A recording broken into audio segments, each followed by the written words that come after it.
Welcome to Tales from the Tap. My name is Frankie, and this is my co-host, Stan the Man. And we are joined today with a special guest, our favorite teammate, Jared Munsterman. Jared hit the line once. Yeah, Jared hit. Say it.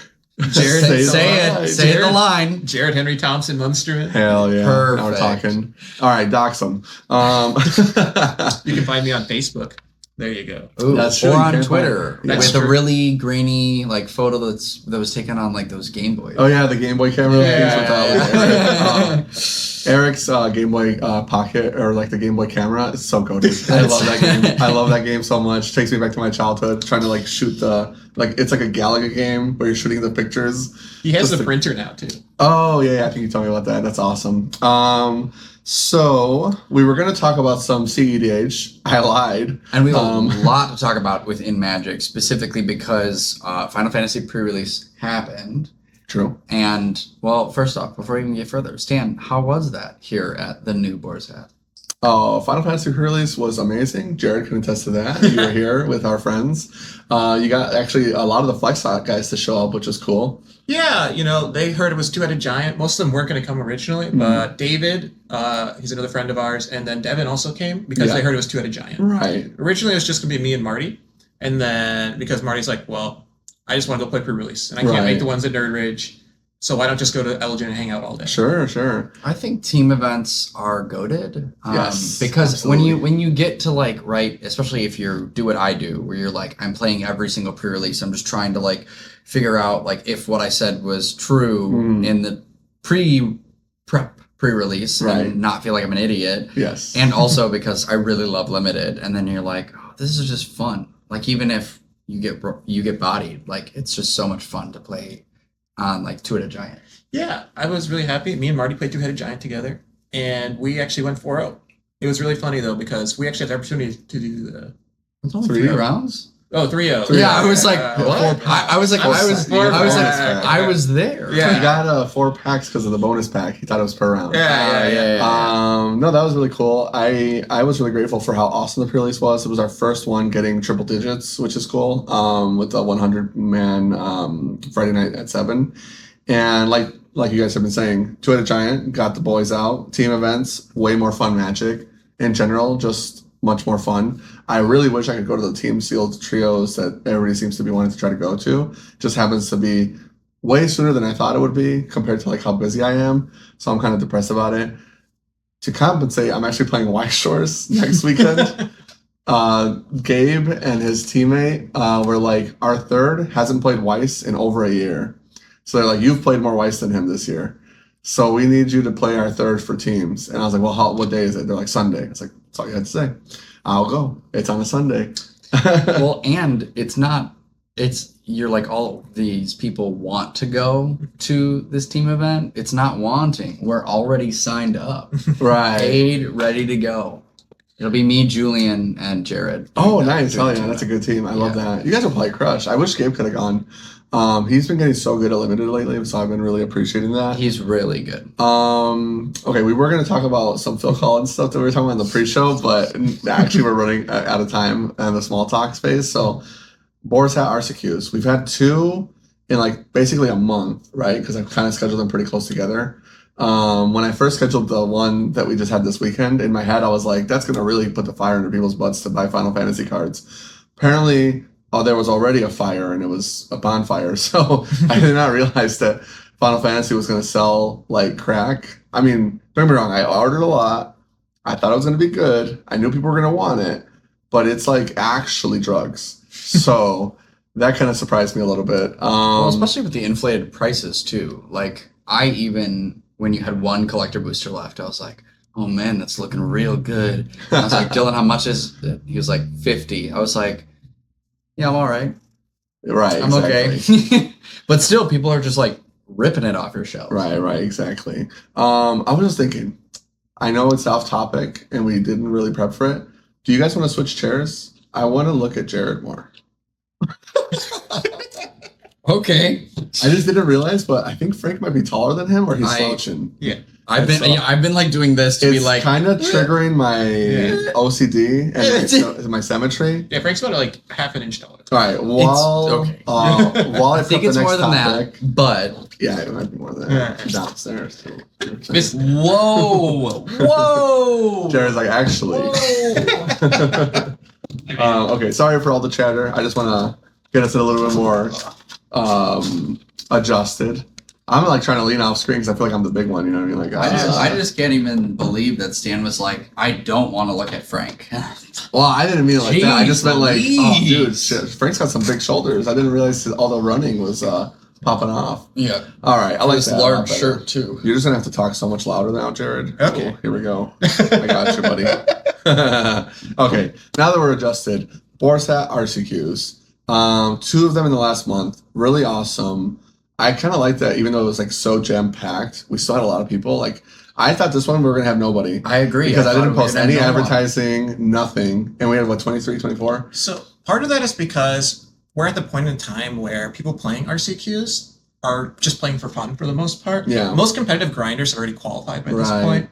Like, I remember when we went to the first RCQ. Literally, you, Frank, you weren't being there. You're like, well, I can't be there. I'm busy that day. And Julian said, don't worry about it. We don't want to qualify. We don't care this season. Right. And then what happened is that our friend Marty went to me and said, Jared, I qualified. You want to go to Vegas? Yeah. So then I went to an RCQ, like going, I actually want to qualify for once. Right. And I never play RCQs. Mhm. And I did it. First try. I was like, cool. That was awesome, actually, because getting Jared to like try. Or care is like pulling teeth. So Well, me yeah. and Marty, I remember we You were can just tell by like, his deck choices. I would literally tag Marty and true. I would tag Marty in Discord, angry react like, Jared's playing Vintage Cube. He's not prepping Modern. But yeah, no, like all the boys wanted to qualify this season, so we actually did like the whole like, well, let's all go to the same events and try to block for each other kind of thing, which is cool. I kind of wish I was in that, you know, like if I had the free time. We I'd love also to wish go. you were in that. It would have been so much fun. I some of my most memorable like events that I've gone to is when you've had the ability to join. Yeah, I do have to make an effort to try to go to the next Medical Man Gaming one because Raul showed up to ours last time, not this weekend, but the one a month ago. Yeah. Raul showing up, he's a local judge for us, if you guys don't know him. He's a goated player. And a goated judge. I guess more goated judge than player because I was watching some of his expression iterations and I was like, hey, Raul, we got to talk, bro. You're a little rusty. But he was laughing. He was like, yeah, you're right, for sure. But I mean, he mostly judges, doesn't play. And he's been in the community for so long, just a great dude. And he talked to people like, oh, Stan's always coming out to our store. So I had to show up for one. I was like, what? I haven't been to your store like in a year. You know, now I have to go. I feel bad now. Yeah. And it's not that I don't like Medical Man Gaming. It's just because it's in Chicago, so it's so tight. Yeah, and I am a it's fat tight. 6'3" person. It's far. Yeah, it's far too. I'm a trains guy. Trains are fine. I will try to make an effort to go, and I will just sit on my hands. It'll be fine. You know what? As I know, I haven't I don't think I got you something for your birthday this year, but I did last year, and so maybe I'll get you like one of those little seat cushion things. Oh, dude, like Mike Pelini has? Yes, that'd be awesome. I'll get you one of those so you're Yes. Honestly, whenever I see him sitting there at the store, he has like the butt cushion. I'm like, what a genius! Like, this actual like high IQ, like truckers do it too, like the back support thing. Well, I see that because my cousins are in a lot of sports, and like all the parents that like go and have to sit on the metal bleachers, like bring them with. That's and a good point. Oh yeah. Oh man, that explains so much. I'm like, how do you go to every game? I can't go to one. Those cushions. Yeah. The other thing I wanted to say about like why I thought we had more people too is like, yes, there are, or as Jared said, grinders that have already qualified, but I also feel like those people that do want to qualify are starting to get fire in the sense of like, your time is running out now. Like, you only have 6 weeks left for this season. Oh, true. And like for Fred's like, I only have 2 more times in the next 6 weeks. I'm going to make an RCQ. Yes. That reminds me, it was so funny because Brandon Carini was talking to us randomly. It's like, wait, all of you guys are going to Vegas? Yeah. Well, I want to go now. Yeah, now I want to go, right. And he had the opportunity to actually play for an invite too. Yeah, And just, yeah, that's true. He did earlier this season. Yeah. He scooped his invite because he was like, I'm not going to go. Okay, hold on.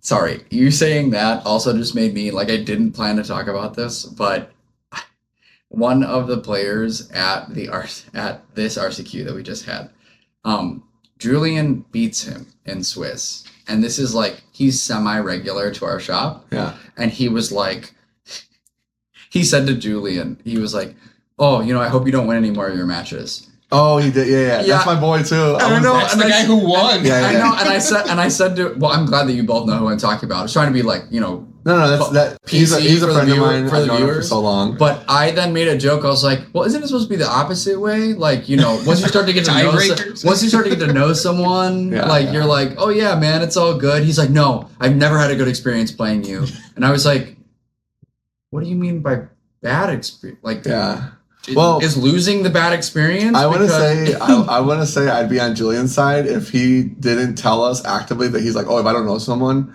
I don't talk to them. He's like, if somebody walked up to me at a restaurant, I'd tell them to fuck off. I was like, oh, Julian? Yeah, Julian. Well, that's because Julian. When I first met like Julian, I was like, dude, I don't like this guy. Like straight up. I mean, I come off that way at times too. But one thing I remember that's funny is that the last time they played, that's when Sebastian had like triple perfect sideboard top decks against Julian when they're playing in semifinals. Gotcha. And so it's like, for me, it's like, that's just irony in a nutshell, or it's like, I mean, I'd be pretty happy if I drew perfects off the top of my life. Sure. Yeah, he told me, I think it was at pre-release, he was like, what do you mean? I'm the nicest Magic player. And I was like, Jared, when you play Magic, you sit there and you... Yeah. I'm nice to new people. You do your slouch and you're like... Jared's like, I'm nice to my opponents, tap all my lands in the wrong direction, explain to them what their cards do. Well, actually, memeing aside, I do have to make Julian and Seabass figure their shit out because I'm sure they just had like one bad interaction and now they're both like crashing out on it. You know what I mean? And especially Seabass because like I remember last RCQ a month ago, he had to play Mill 2 rounds in a row, and after the second one, he was like, what is happening? Why?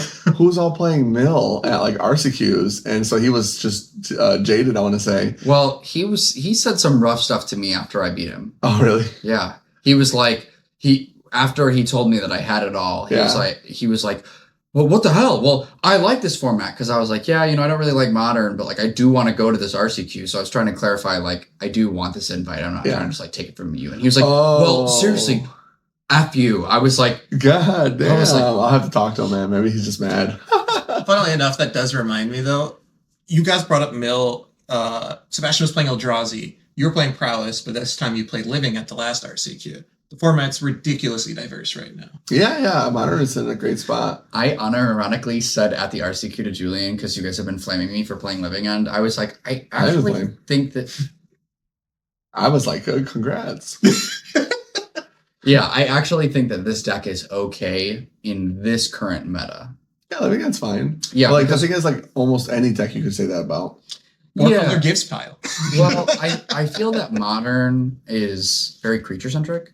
Oh, 100%. Yeah, like right now, it's very creature-centric. And so, like, I feel great into Boris Energy. I feel great into Prowess. Mm-hmm. I think that's just been, like, where the focus has been for Magic in general. Just, like, creatures, everything, spell, creature. Like, Vivi, for example. You want a combo? Creature. Yeah. Well, and on top of it, I feel like everyone's been like, but consigned memories in the format. And I'm like, what were you going to say about that? And I was like, that is true. But, very rarely, like if someone has 2 or 3 consigned memories in hand, I'm like, dude, great, you got it. But if they go consigned memory and I go, cool, all right, next Living End, and they're like, I see what you're saying. Okay. I feel like I've been able to play through that and not feel like as blown out as what we've made it to I be. get you. Yeah. So, like, a while ago, I think Andrea Mengucci made a comment very similar to what you just brought up, which is that Magic has the design philosophy has shifted since like MH2. Yeah. In which then they want creatures to be the main focus of Magic. Mm-hmm. So, for example, Ragavan's like the poster child of this, right? Mm-hmm. It does something. It gets itself haste. It connects. It technically draws you cards at best case scenario possible. And people complained at the time. But now Ragavan's just like, whatever, just hit me and get it over with. But now you look at even more creatures nowadays, like you brought up Vivi, right? Right. That card does everything. Right, yeah. Vivi, Ajani, we'll definitely get into a lot of the new cards. But yeah, Boros Energy is a good example. Mm-hmm. I wanted to talk about Modern a lot since we're going to have to talk about this BNR coming up. Since we're mostly done with talking about the RCQ stuff, For those who don't know, Jared actually won the one a month ago. So he came to just play again. And then Seabass, who we were just talking about, actually won this one. So maybe he'll be less jaded. I'll talk to him. Like, I didn't know that he didn't like you and Julian, to be honest. I got to talk to him. Well, I've only played, that was, I think, the first time I played him was in the finals of the one I won here. Well, I mean, I played him in the past, and I've known him for so long because we used to play Legacy, like at the Gaming Go, like 10 plus years ago. And him and all of our friends in that group, like it's the same group as like Hector, the guy that comes for draft. Oh, yeah. Jose Hector's and those guys. homie. Yeah, exactly. Yeah. They're all chill. I think he might just be like hitting his jaded phase. You know, like you get a little bit too old and you're like, who are these fucking Zoomers in my Magic Club? You know what I mean? Well, it's funny because so when Frank won the one a month ago, I won the one week previously at MinMax, right? And what happened during that one is I think he scrubbed out of that one. I think he O2 dropped immediately. So I guess maybe it's just like, I've been playing. I was in the finals twice. Yeah. Well, that's the same thing with Frank. Frank was in the finals like 5 times. 5 times season. last standard season. But they just do one and done like we did. Yeah, just simply win. And on the format, if I would have played an RCQ, I would have simply won. Oh yeah, I just would have. Well, hey, to be fair, we did tell you the strat. Just play prowess, and you were like, "Wait, this just works." Yeah, well, I still give you guys a lot of credit for like talking me off of a ledge after just getting brutalized on Moto. You did get the 5-0. To be fair to Frank's point, The 5-0 was on Living End. Yeah, I know. Yeah, I mean like brutalized on prowess. Yeah. Because I played 3 leagues of prowess and it was like 0-3, 2-3, 2-3. To be fair to Frank, 1-4. So George was visiting for pre-release and we were having a conversation about the GP because they all went. And apparently the conversion rate in terms of win percentage of decks, prowess had a 40% win rate. Oh, really? Yes. Well, I hate when people say, like, I'll be honest, it happens all the time. People are like, this deck has a horrible win rate. I was like, yeah, but a third of the fucking room was on the deck. Exactly. Half of those players should be playing anything else, like just straight up mono red. Well, yeah. It's like the Grixis control deck I've been playing lately, right? The reason why Curry Burkhart top 16 was because it picked on the 2 most represented decks in the format. And Corey Burkhart's a good player, so he's understanding why it does that, when to pivot, what makes their deck different and why to adjust to it, and then your weaknesses to the decks that you don't pick on, right? So like then you see, like, no offense, but like my brother Josh, he's like, is this a good list? Oh, I fucking love Grixis. And I'm like, I love that you love Grixis because that is the right energy to have. I also love Magic. You're gonna struggle with this. And then he's gonna hit me back like, I went 0-4. What the fuck? Like, no changes, play it again. Try it again. Please try it again. It's the issue of the decks like Grixis Control, and I was talking to other people about this too, is that, and I mentioned it, I think, to you, Stan, is that the deck picks on the meta. It loses the things that aren't meta very badly. Yeah. And then that can be triggering to people like Josh or other new players. Like blue-green? Oh, the Neoform deck? Actually, no, the Birthing Ritual? Yeah. Funnily enough, that deck got 3rd in the challenge. Yeah. This morning. I think the list is sweet. Yeah. I think part of what made people think the deck was suspect was watching the guy churn through it. Because I was, no offense to our boy, he's a decent player. I was watching him play, though, in some of the games, I was like, he's either really frustrated or he's nervous because these decisions are not lining up. Like, I had watched him cast a Birthing Ritual. He didn't need to when his deck had like 12 cards in it. And the reason why his deck has such few cards is that deck really churns through, and you can mill yourself out with that deck pretty easily if you just keep drawing cards. He cast a 3rd Birthing Ritual into like his deck having no cards in it with like a decent board state against Jose in that same friend group with Seabass. And Jose is playing Demir mid range. He's like kind of grinding him out, but the Simic guy gets really lucky, and all his manifests hit Oculi. So he has 4 Oculus in play, and it's like, if you thought triples was best, Jose literally went from completely winning to I'm playing for a draw from 2 manifest triggers.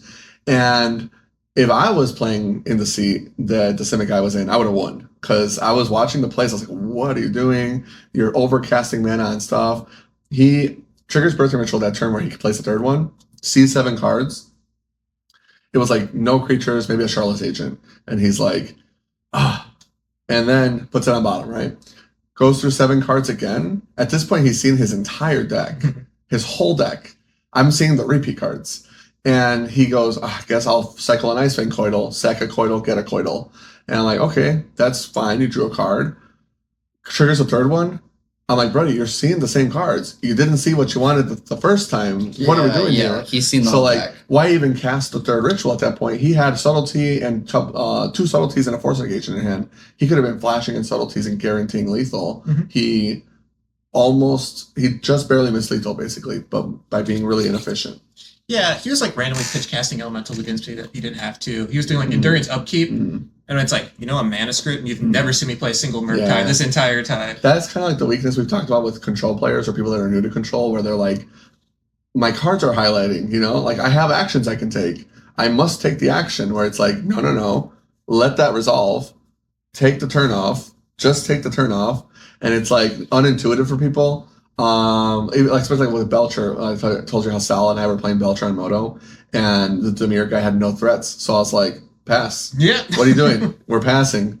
No actions? Pass. War on his end step? No. Pass. Time walk, draw card. That's it. To that, I feel like one of the things that could be the Simics guy's problem is actually one of my problems, and you actually saw me do this here at the RCQ this week, was because I live in the realm of I can't control how fast my opponent plays, I must play faster. Mm-hmm. And sometimes you have the time to think, but you're like, feel like you're being raced by the clock. Yeah.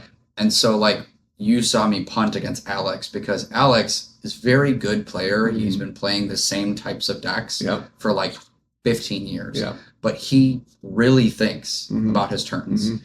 And so we were down to like 20 minutes and you saw me like knee jerk react instead of being like, okay, let me take a moment to think about this while it's on the stack. Instead of being like, okay, I'll do this. Like that is what I do sometimes is I'll like, it's not because I'm not thinking, it's because I'm like reacting to what's happening instead of like thinking about it. It's a good point. I think a lot of weaknesses, we talked about this on the episode, on episodes prior, it's probably been even like a year, but I tell people, like, the advice that I give when I'm trying to coach someone is like, if you want to be a bully, which is part of like a tactic that you can take when you're playing card games, like when you play poker, you can be really aggressive and really like bullying, and it's kind of like part of the game, know.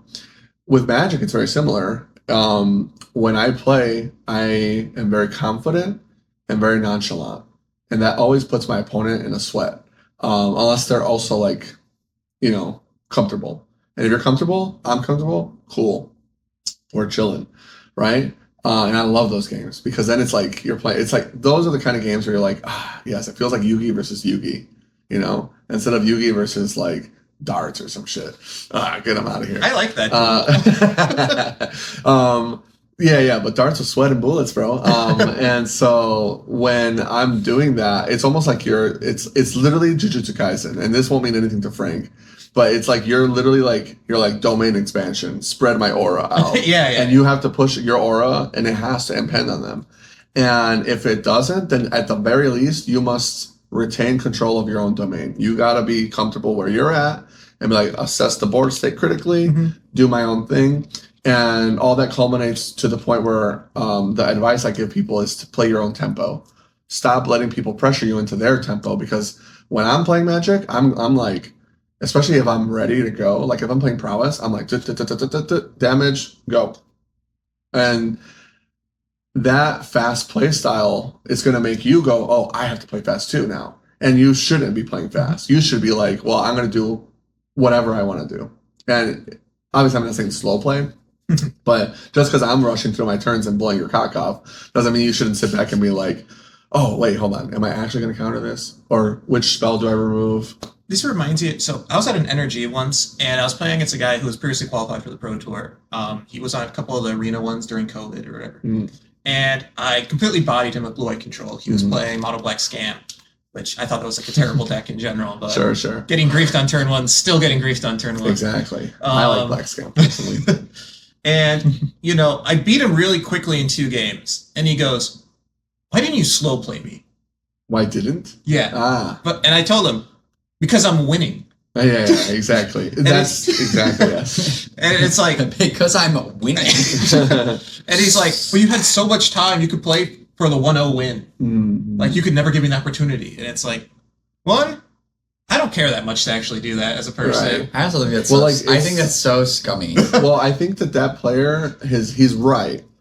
Playing for the clock is a strategy for control players. And, like, I would always tell people during the domain blue light control season of Standard, I was like, play for game 1, win, don't let there be a game 2, and win game 1. And if you lost game 1, you better fucking have a plan for game 2. And my plan was always 4 Jays. You know, even though people were playing 2 at the time, I was like, no, 4.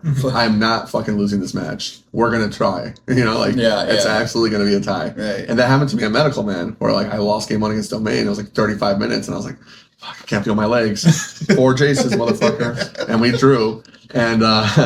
And what's it called? That guy is right, but he's not on Jared's level of skill because he doesn't understand that. He's like, why didn't this guy slow roll me and get the guaranteed win?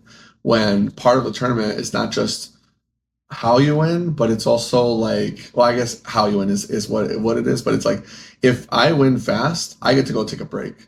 If I win extra fucking slow, I'm exhausting myself. And if you're going to play control all day, you can't afford that. Yeah, You really want to take the quick wins if they present themselves. Absolutely. And That's why I want to go to the bathroom. That's why Splinterton was such a good deck back in the day. It was like control deck with combo finish. You literally get like, oh, free win? Okay, I'm out. Go take a break. Take a pee. That just reminds me, though, of like when it comes to control, right? Most of the time, whenever I go to time, it's because my opponents, this is the classic control player excuse, though, where it's like my opponents take too long in their turns.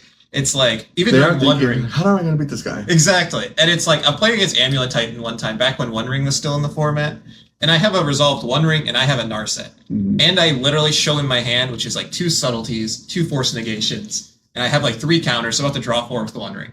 Yes. And I tell him, you are literally not going to win. Yes. And he says, let me think about this. And this is added energy, too. Yeah. Takes 5 minutes on his turn. I'm about to call slow play. And he goes, oh, you're right. You're right. Yeah, and critical turns like that, I don't mind if something takes a little bit longer, but at least he told you. It's almost like there was a guy that came to RCQ this time. You played against him at Nerd Rage the one day I went with you, and you had him scepter locked, and you even told him, like, your hand. Like, I have multiple counter spells. You're locked out of the game. I have scepter lock. Your deck has no answer to this. The only answer you do have, I have multiple answers to that answer, and I have 12 lands in play. You're not winning this. And he was like, so you're just going to slow play me? It's like, no, I'm trying to actually tell you that it's over. If I wanted to slow play you, I wouldn't have said anything and been like, go. See, you know what I mean? And there's when I was at min-max, there was I was playing against a guy for my winning into the top 4 or whatever. And he was literally told me, I usually hate blue-white control players because they act all scummy. And it's like, and they're like, better than you. And I'm like,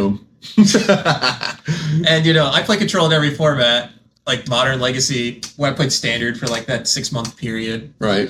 Pioneer. And the funny part is always to me is that I just say, listen, dude, you're dead. We should just save the time in our lives and just move on, rather than being like, yeah, dude, looking at my hand 20 times. I like hand shuffling, man. What was it, Brian Killer? The guy that's like hand ninjutsu. Dude looks like a Naruto character when he's shuffling his hand. Anyways, we've yapped long enough. Kind of a long small talk session. Yeah, that's our longest small talk yet. Yeah, I loved it. I would keep going, honestly, but we got to get into some quick housekeeping before we get into the main part of the episode. I want to pick Jared's brain while we have him here. With that being said, housekeeping. We're kind of finally learning how to become real YouTubers in our old age and our knees pains. And we've been popping out shorts. If you like them, let us know. If you think we should cover other topics or topics that you want us to talk about, let us know. Like my apparent thirst traps. Yeah, exactly. Someone else today was like, thirst trapping. And I was yeah, honestly, I was going to say, keep doing that. When you posted the first one, I was like, all of them have to be like that now. That's awesome. I'll be like, I'm the pretty magic player. Exactly. We're rebranding. Yeah. Yes, exactly. Rebranding, as if that wasn't already our brand. But yeah, so we're posting shorts. If you guys like them, let us know. If there's stuff that you would change or you would have us change, let us know. We love feedback, even if it is overly critical. I don't mind. I read it all. I love the comments. But our show will always be on YouTube for free. Same with Spotify and Apple Podcasts For those that want to support the show, though, if you want to support us on Patreon, our strongest soldiers are on Patreon. They've been helping us keep the lights on. Some of the lights over here went out. I don't know what's going on over there, but the ones over here, thank you, Patreon. You guys are the goats. What's it called? We have multiple perks on our Patreon. You can read them all there. I'm going to kind of blitz through this housekeeping because we're taking kind of long in this episode, but we can get you some coaching. We can get you some deck techs, cyborg guides, etc. We'd love to watch your leagues on Moto and tell you what you could be doing differently. How you're slow playing your opponents. Yeah, how to slow play. I can teach you how to expand your aura, Dolphin expansion, and yeah, join our Discord. It's open access. It's been growing really quickly lately, and we've been getting a lot of people in there. Use our Discord. Tag anybody. Me or Frank, we're always down to talk. Chat about whatever. We don't care if you feel like you're talking too much in Discord. You're not. Sometimes I go in on a Yap session with Jared and we just start talking about whatever we want. Unless you're Jared. I'm DMing him. Shut up. Shut up. Turn it off. Turn it off. Just keep it to the pertaining channel or our God mod. That's going to be really pissed. Jack, stop singing, please. No, I'm talking about Julian's at hashtag this channel. Wrong conversation. Yeah. It's more like the Jack thing's more about the white background emotes. Oh, I know. Jack, if you're watching this, no more emotes allowed. You're not allowed to make You're stickers. banned. You gotta ask Sal or Jared how to make the sticker. With that being said, that's our housekeeping segment. If you want to support, as always, I really appreciate it. Like, comment, subscribe on YouTube. It goes a long way for us. Our goal right now is to get to 1,000 subscribers. And with that being said, before we get into Final Fantasy cards that are getting played, which is going to be the main part of the episode, I want to talk about some of this BNR, maybe small predictions we might have. I know you, Frank, had some hot takes that you want to talk about for BNR predictions for Standard, but I don't know if you were thinking that's going to be after rotation. For those that don't know, while we're recording today is the 15th, so we might have another episode before the BNR, but the BNR will be on the 30th, and they already said no modern changes because they're in the middle of the season. Sure. That makes sense to me. I think that we will actually record because we're going to get back on Saturday evening. Oh, perfect. From the Pioneer ReCQs. No, we are going to be in top 8 for this Final Fantasy. I can feel Speaking of Pioneer, have you been paying attention to the format too much since Final Fantasy? Yeah, I did. You have a lot? I did stuff. I did put stuff. So Final Fantasy is changing the format up. I'm expecting that means no bans, Pioneer's healthy, leave it alone. I don't know if Pioneer is necessarily healthy, but I do think that there's not going to be changes because people just don't care about the format. I meant healthy as in the cards are good for the format, and there's no I don't think that there's anything. Nexus of Fate ruining the format or anything. No, there's nothing ruining the format. I mean, there is still the red aggro that we see in Standard is the same thing that we're seeing in Pioneer, but it's as a Rakdos version where they're still doing the big fling. Right. It's my understanding that the red deck wins is not as good in Pioneer as well. It's good, but people have answers. No, it's good. It's crushing. It's good because they play Pioneer more so than Standard. Standard we have a ton of terrible lands Atacor Waste. Yeah. But in Pioneer you're using all shocks, and so Sunspine Links is a house. Oh, that makes sense. Yeah, Sunspine so it's Links, more a big red deck though. Yeah, yes. But I was worried about Standard aggro has no March or Worldly Light and stuff like that. Portable holes, stuff that really helps you against aggro that Pioneer has access to. No, none of that. The only thing that is of course not shocking is that Phoenix has now added Corey Steelcutter. Oh yeah, of course. Yeah. Everybody was like, "Why are they doing this?" I'm like, "Girl, I would throw my Ledger Shredders in a fire for Corey Steelcutter." Yeah. Well, they've been off Shredder for a long time. Yeah. Well, I mean, the list I was playing kept Shredders in, but they've been off Shredder, and it's still a good card. That you could theoretically play it, but Corey Steelcutter is just so good for what they do, and I don't understand the people that didn't understand it. When I would hear people go "Why are they playing Corey Steelcutter?" I'm like, "Buddy, your whole deck resolves around the graveyard, and you finally have a non-graveyard win condition. It's literally a wet dream. I don't understand what you're talking about." Right. Jared, I know you want to jump in, so we're going to skip over Pioneer, right? I thought we were going to talk about bans. Yeah, that's what we're talking about. Oh. I'm about to ask him. Oh, Why, you want to bring up standard bans first? I wanted to bring up standard bans. Okay, all right. What, standard bans first? Sure. I mean, it's going to be Monsters Rage, right? That's what we're going to talk about. Correct.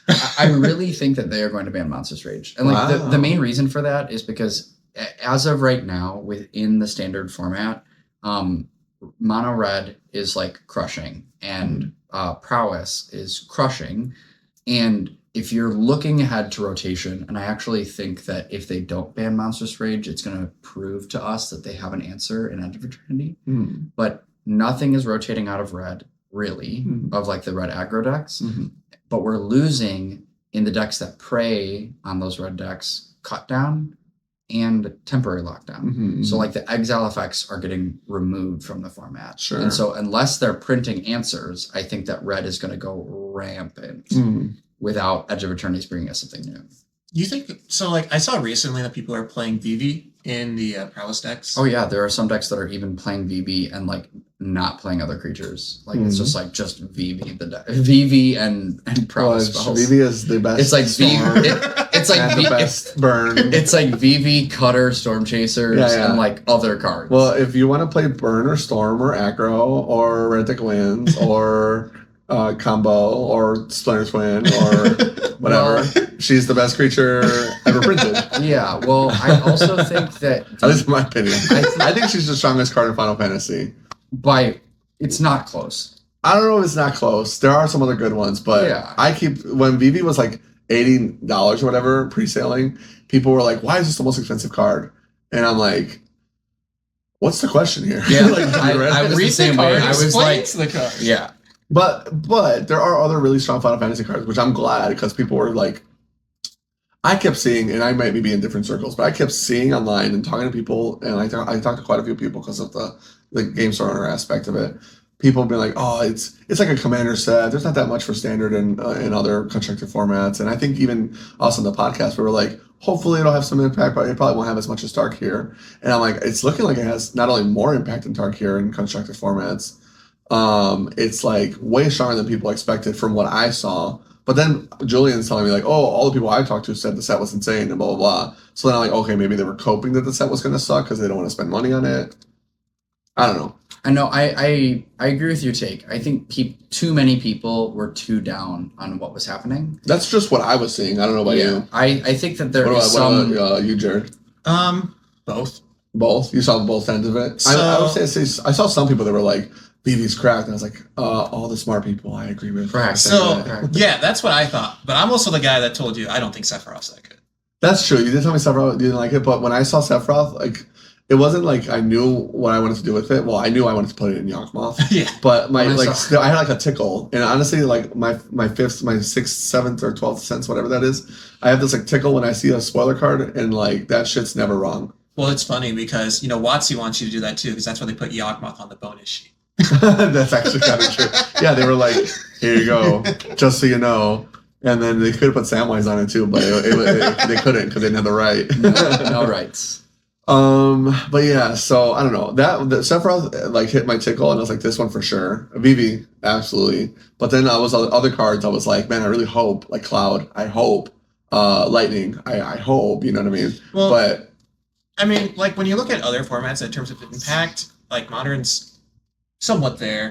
I think it's mainly Pioneer and Standard, if anywhere. Oh, for sure. But also Pioneer minimally, but the cards that are hitting it are still hitting it, right? Yeah. But like, for example, I don't think like BNR decisions, the set's not going to affect anything along those lines in other formats, right? I don't really think that there's going to be enough cards to be like, you know what, it's time to ban Corey Steelcutter in Legacy. Because it's never time. That's not. Yeah. Corey Steelcutter definitely the most impact Tarkir gave us by far. By far. VV, I don't think is on Corey Steelcutter's level, but I think it's like comparable for what it does per format. Outside of Sephiroth, the other one we didn't talk about was Yuna. Well, we're gonna get into those like crazy. Yeah, I was like Yuna.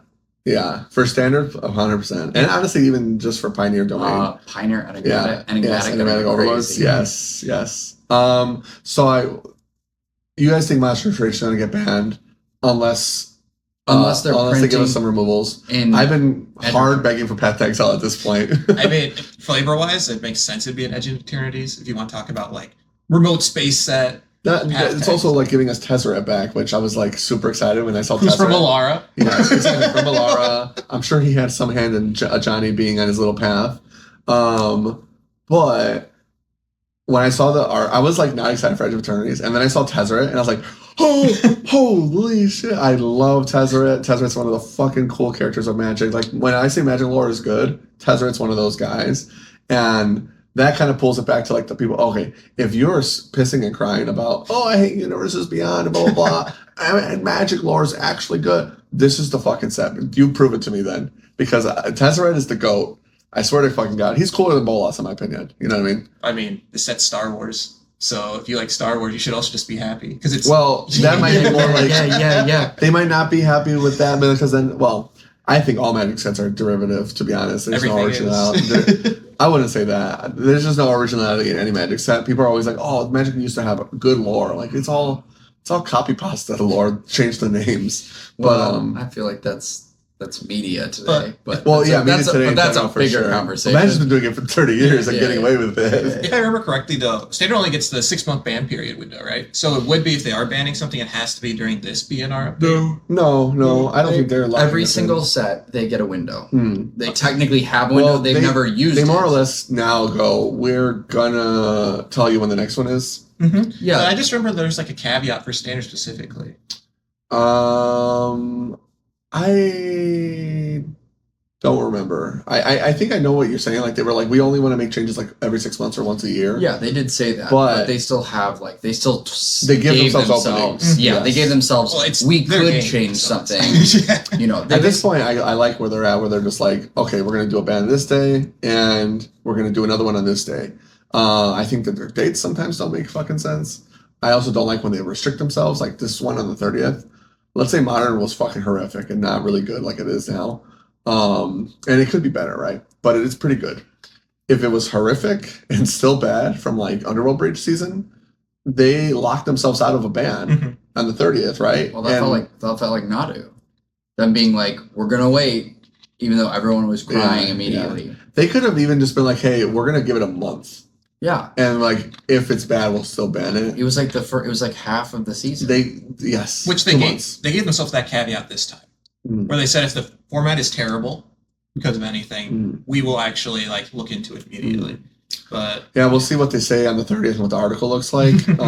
At this point, sometimes I read the articles that they post for the BNR, and I'm just like, none of this makes any sense to me.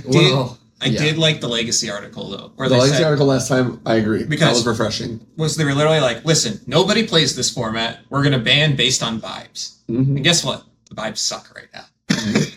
Well, this is a good segue actually, because I wanted to talk to you about Legacy. And since we've already kind of have our opinions about Standard, I mean, you guys are more or less like on the Monstrous Rage train, which I think Kibler was saying the same thing a month ago. And yeah, I'm on like you no were saying the same bans. thing with Beans. Beans, right? Beans But- Monstrous Rage, which makes sense. And then you I personally am like cool with no bans in Standard. Let it keep going, whatever. Frank always does this thing autistically, where he's like, I don't know why he always does that. Oh, it's Yeah. because it's a neurological issue. It's a neurological. The, I know. the format is so fast. It's a very Yeah, but you're not even a Standard player. You're a Modern player now. no, please. So How many Standard events have you been to in the last 2 weeks? yeah, exactly. Hey, I was here last week. I played Standard You here. lost to Dom. I did in the finals. Uh, And he was playing. He was playing a deck that had no changes from Final Fantasy, and I was playing a deck that had no changes with Final Fantasy. yeah, which is actually kind of hilarious. Yeah, I like where we're gonna at with Standard. I want to see more. I want to at least wait till rotation happens before we talk about bans, just because I actually really like all the decks. I think they're all interesting, even though the format's fast. Yeah. I think the gameplay's good, which is why I'm like, okay, with And where we're well, at. to be honest, and I'm not gonna just say this to spite Frank, but have you looked at the Standard challenge results for lately? Yeah. There's been like a ton of diversity with the Final Fantasy decks, to be fair. Yeah, there has been a ton of diversity, and I don't disagree with that at all. I like if you looked at the most recent Standard challenge, it was like there was maybe one deck that had overlapping within the top 8. Like there was that much. Yeah, diversity. yeah. And My issue lies is that the decks that currently have like some of this diversity, like Domain and Dimir, and like a lot of these decks that have ways of fighting red are losing cards where red is losing no cards. yeah, but I'm not Literal worried about zero those cards. decks, to be honest. I don't think they even matter for the conversation of a ban. I think cards like Lightning and shit like that, where like they're hard pushing you into this equipment's mid range deck, are the answer to like aggro, where it's like they don't have like unholy heat in standard. So they have to beat your ass with like these spread Corey Steel cutters or a monster rage on a mouse. But you know what beats them? And it's not Glissa, it's First Strike Lifelink. You know what I mean? Like those are the cards I'm excited to see.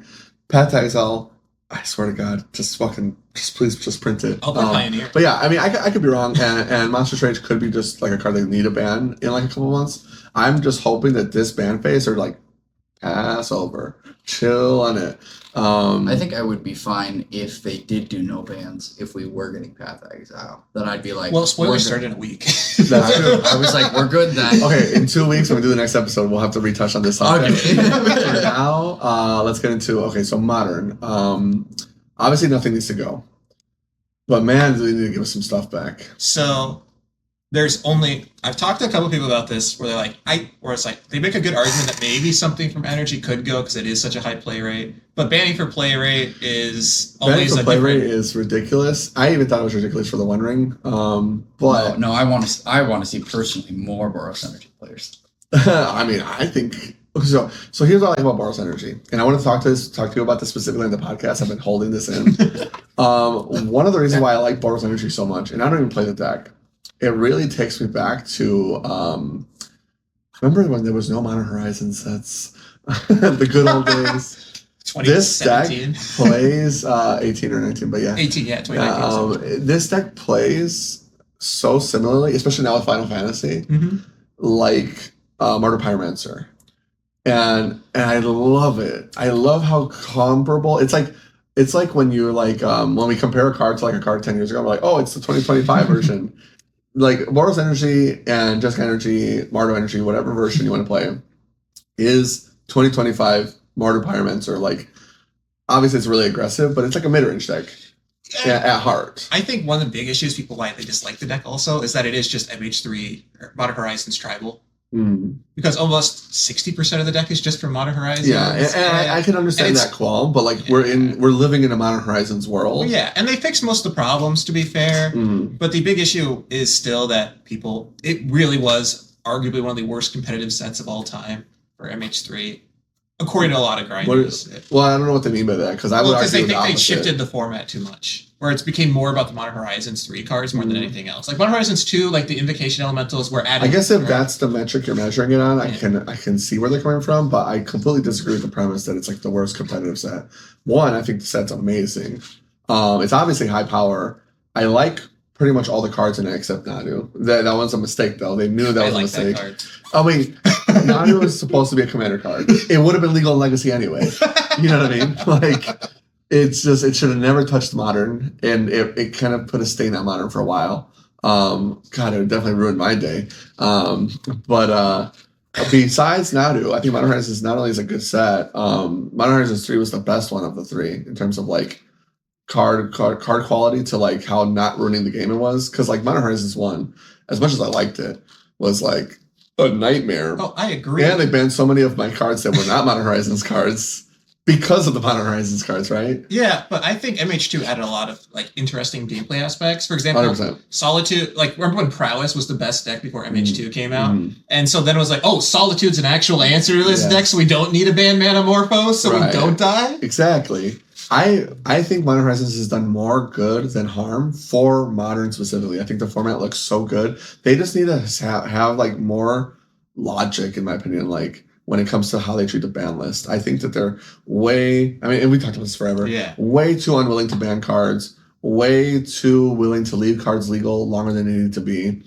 And they don't experiment at all. Like ban a card for a season, see how it goes. Give it back if it sucks without it, or if it ended up not being a problem. Yeah. Like, I know Bonner's not on the BNR update, but there is one card I'd like to be unbanned. Oh, there's actually a lot of cards. But the big one is that I want all 5 artifact lands unbanned. Sure. Because Wrath Disguise is everywhere. Did you see George's tweet where he's like, look at this Modern screenshot? And usually the meme is like they post Twin, Amulet, Burn. It was the MH2 format. It was MH2. And I was like, yeah. Remember when I said don't fucking ban Grief? And everybody's like, no, it's gotta go. Grief is so annoying. I'm like, give it the fuck back. It was totally fine. Yeah. I like you love Grief as a living end player. I personally would love to have Grief. Dude, Grief Scam back. would be so cool right now versus Mardu. Boros. Boros versus Scam. That'd be so cool. Well, But my deck's so Fuck your deck. one of the things that I'll say, just like someone who like hasn't played nearly as much Modern as both of you, because like my first jump into Modern was like a little bit before Lord of the Rings. Sure. And I did Yawgmoth before that, and that was miserable in the realm of Fury. He's telling you to get closer, buddy. Okay. You want to be close to us. I'm tall. I can see over you. We learned this earlier. I just having to do this, and I was like, oh, that's bad for the camera. But here's like my big point is that when we were just in the realm of Modern with Modern Horizons 2, I was like, wow, I hate this format. It's so polarizing. Sure. And now with the addition of MH3, like I agree with Jared's point. Like, right, Eldrazi couldn't be what it is. Well, I think the format you're talking about specifically is after Lord of the Rings came out. That set caused way too many changes. Well, Modern Horizons 2 with Lord of the Rings, with their willy-nilliness in the ban list, that was when the format got fucking horrific. No, what I was talking about was I hated Yorion. Money Pile? Yorion Money Pile. That was After the One fine. Ring. No, that was before one. No, before the Orion ban. Yeah, Oh. I'm talking about before Yorion. When did they ban Beans then? Was it first or second? Beans was after. Beans was in Beans was October after. after Eldraine. When they banned Fury Beans, that was when I started getting mad. I was like, what? That was after MH3. Yeah. I was like, Or MH2, yeah. That was you're right. I was like, what are we doing here? Yeah, that it was was- Wilds of Eldraine. Because remember we talked about it on the podcast, like Fury Beans got banned, and we're like, they did it. And then like 2 months later, the Modern format was in the most horrific spot it's ever been ever. And it was like, what are they doing? And now everybody's like, man, Fury coming back would be kind of cool. And I'm like, how about unbanned gear? Fury, Beans, Scam, Yorion. I don't even care if they give us back Luris, I'll be honest at this point. Like, That was a big deal for me because I felt like at the time. I'm sorry, control player. I felt like creature decks just weren't viable or like weren't as viable into Orion piles, and that really bugged me. Was I Really? hate? Yeah, because I was the only deck I that was became playing- unplayable was like humans. well, I was playing Yawgmoth, and I would remember going, all right, turn 1 Dork, turn 2 Dork, and then going Fury, and then I'm like, cool, I'll pick my cards up. It's a weakness of the deck. It's Yeah. a gameplay aspect. Right. Like, for example, when I was playing in Seattle at the time, the same thing happened, was that we had a local money pile player. And then the Yagua player would always get salty. He's like, oh, fucking Fury. But at the same time, it's like, that's the point of the card. Right, yeah. Like It's you can't like- be Fury, but you can if you put a Young Wolf out first. Or it's also like the decks that play Fury versus the decks that don't play Fury, right? Right. Every deck Plus, has weakness. But at the time, it felt like almost every deck, like that money pile was running everywhere. Yeah. And Well, so- to be to your and- point, and so was- Murktide was also like a real deck still. And Rakdos was also Yeah, like Scam. a Rakdos scam. So it was like Fury was in Yes. most of the Fury decks. was everywhere for sure. And Scam wasn't really popping up when money pile was around. I have to look back at the time frame, but I'm pretty sure Scam was good until they banned it. Yeah, the big breakout tournament for Scam, though, was Lord of the Rings Pro Tour. What? Yeah, that time period. Right before Lord of the Rings and then during Lord of the Rings. I Jacob actually- Beersley, right? I just can't remember, honestly. Okay. I don't remember either. I remember Scam being around for like ever. It was around forever. Yeah. And It then, just, and like, then when Lord of the changed Rings came out, they were slightly like, as, oh, like, we'll add cards. Bowmasters to Scam. Yeah, But Scam was yeah. already around Yeah. forever. Oh, because there was the Grief Blade version. Is that what you're referring to? No, it was just Scam. Dude, Recto Scam, I thought was out way before Lord of the Rings. Oh, way before. Maybe I was wrong. Yeah. Yeah, I mean, people were complaining about the deck for a full fucking year. Yeah. A long time. But anyways, so yeah, like Modern needs help. They finally are giving it some love. It's looking better. I want it to get even better. I know you don't like DRS because of Legacy, but like at this point in Modern, I'm like, dude, give me Glimpse, give me DRS, give me fucking okay, maybe not Luris. Can we compromise? Can we get like? Can they print pre-war formalware for like the Stoneblade players? If they get the rights from Bethesda. Yeah, I guess that should because Hammer Time is so sad now. There You is know? there is a cool Hammer Time deck going. Yeah, we gotta talk about that. We gotta talk about the 5-0. Getting to that, let's talk about some Legacy. Then we'll skip on Modern until the next episode, I think. You're like our Legacy guy in our team mainly, and you talk to a lot of people in the Legacy community.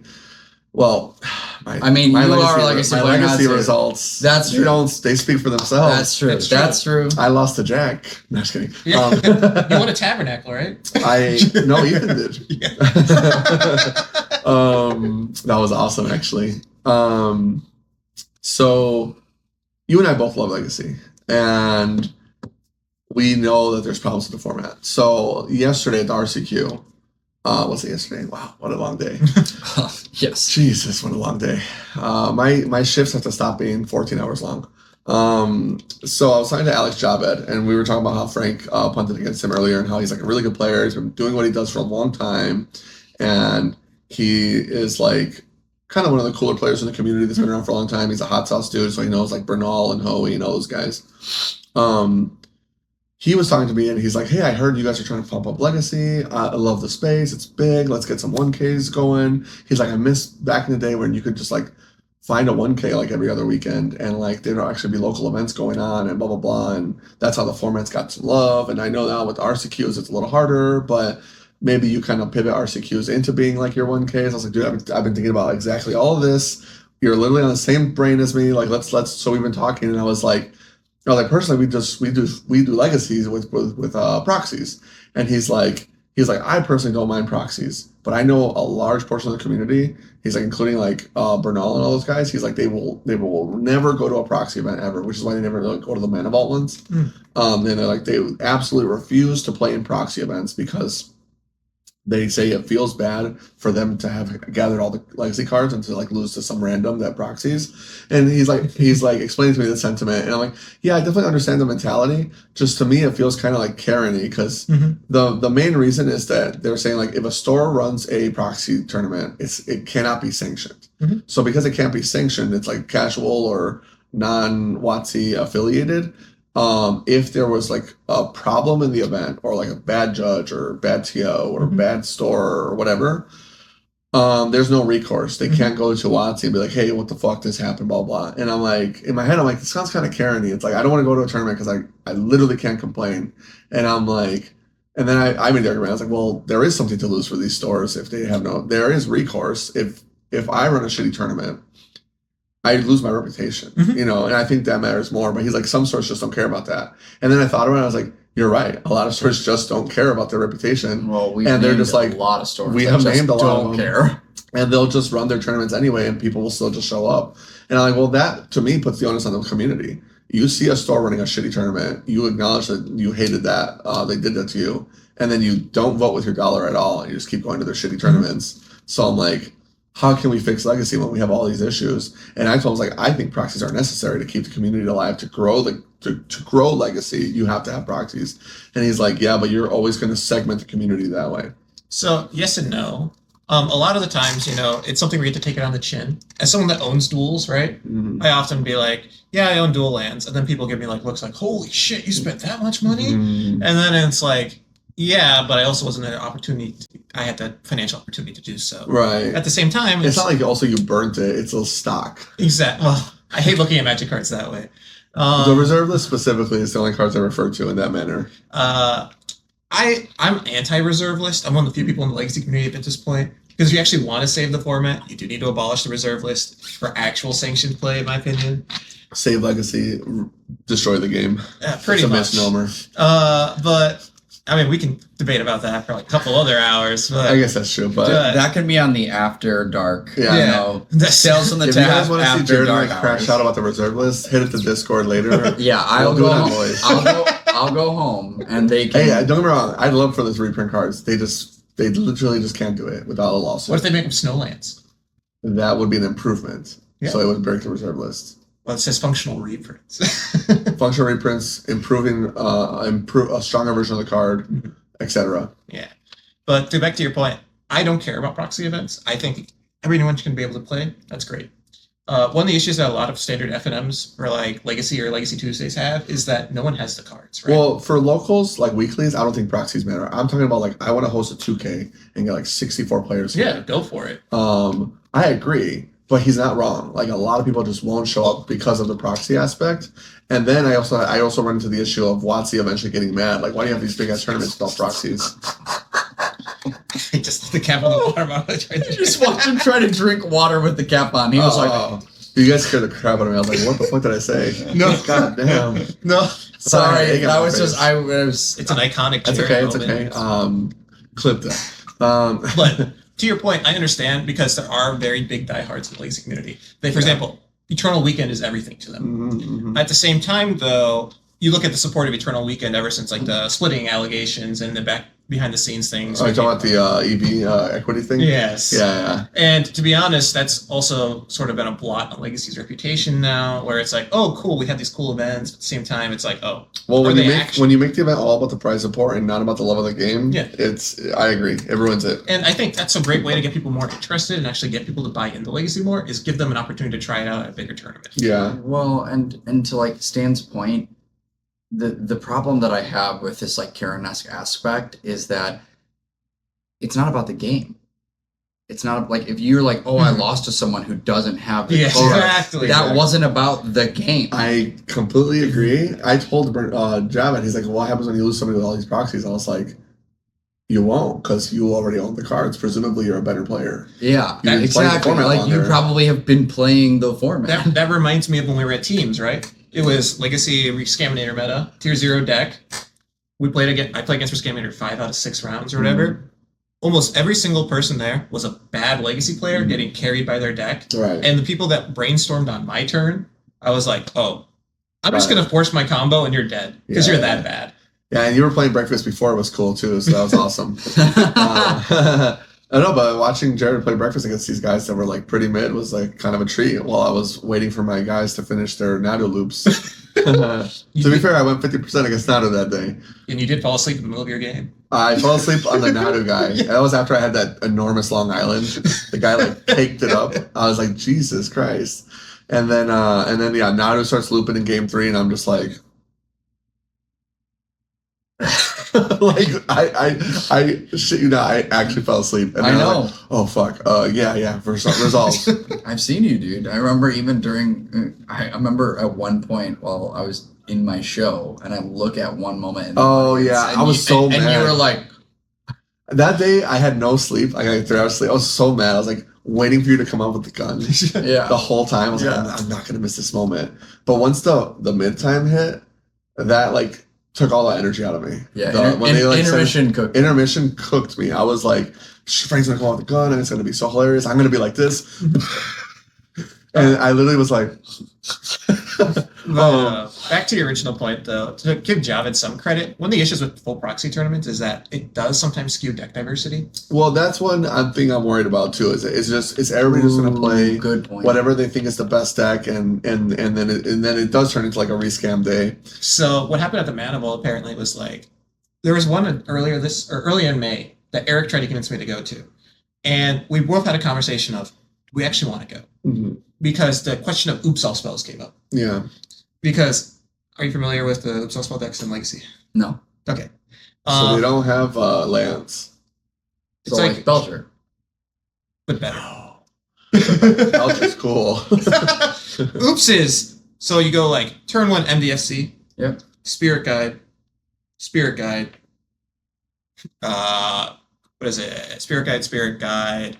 Plaque MDFC, play Dark Ritual, play Balustrade Spy, and win the game. Oh, sure, because then they flip their whole deck. Yeah, that's like the cards that are banned in Pioneer.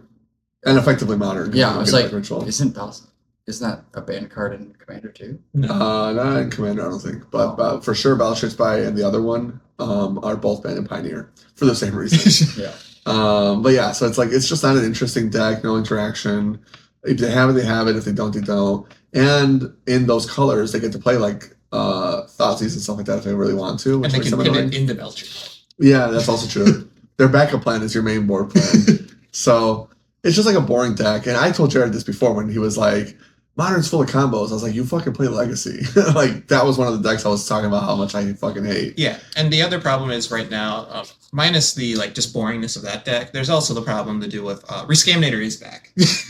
Well, like, I was on Java too, and another thing we touched on was like, Legacy is such a cool format, but the state of it is unhealthy. It hasn't been a good format in a long time.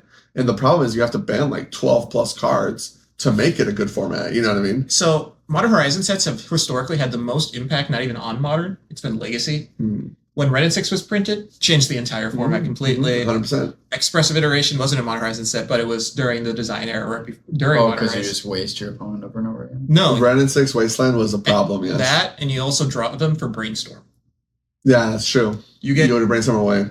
So, like, when you ran out of things to Wasteland, you're like, I just keep picking out my fetches. Not to mention, in that format, it's even more of a threat. Like, when that ults, you lose. But in Modern, like, you can probably play through a Ren ult, theoretically. It's not happening in Legacy. Yeah, so for example, what you do is you uptake Ren and 6. So Brainstorm, right? Technically, you Brainstorm away 3 lands. You draw 3 new cards completely. Yes.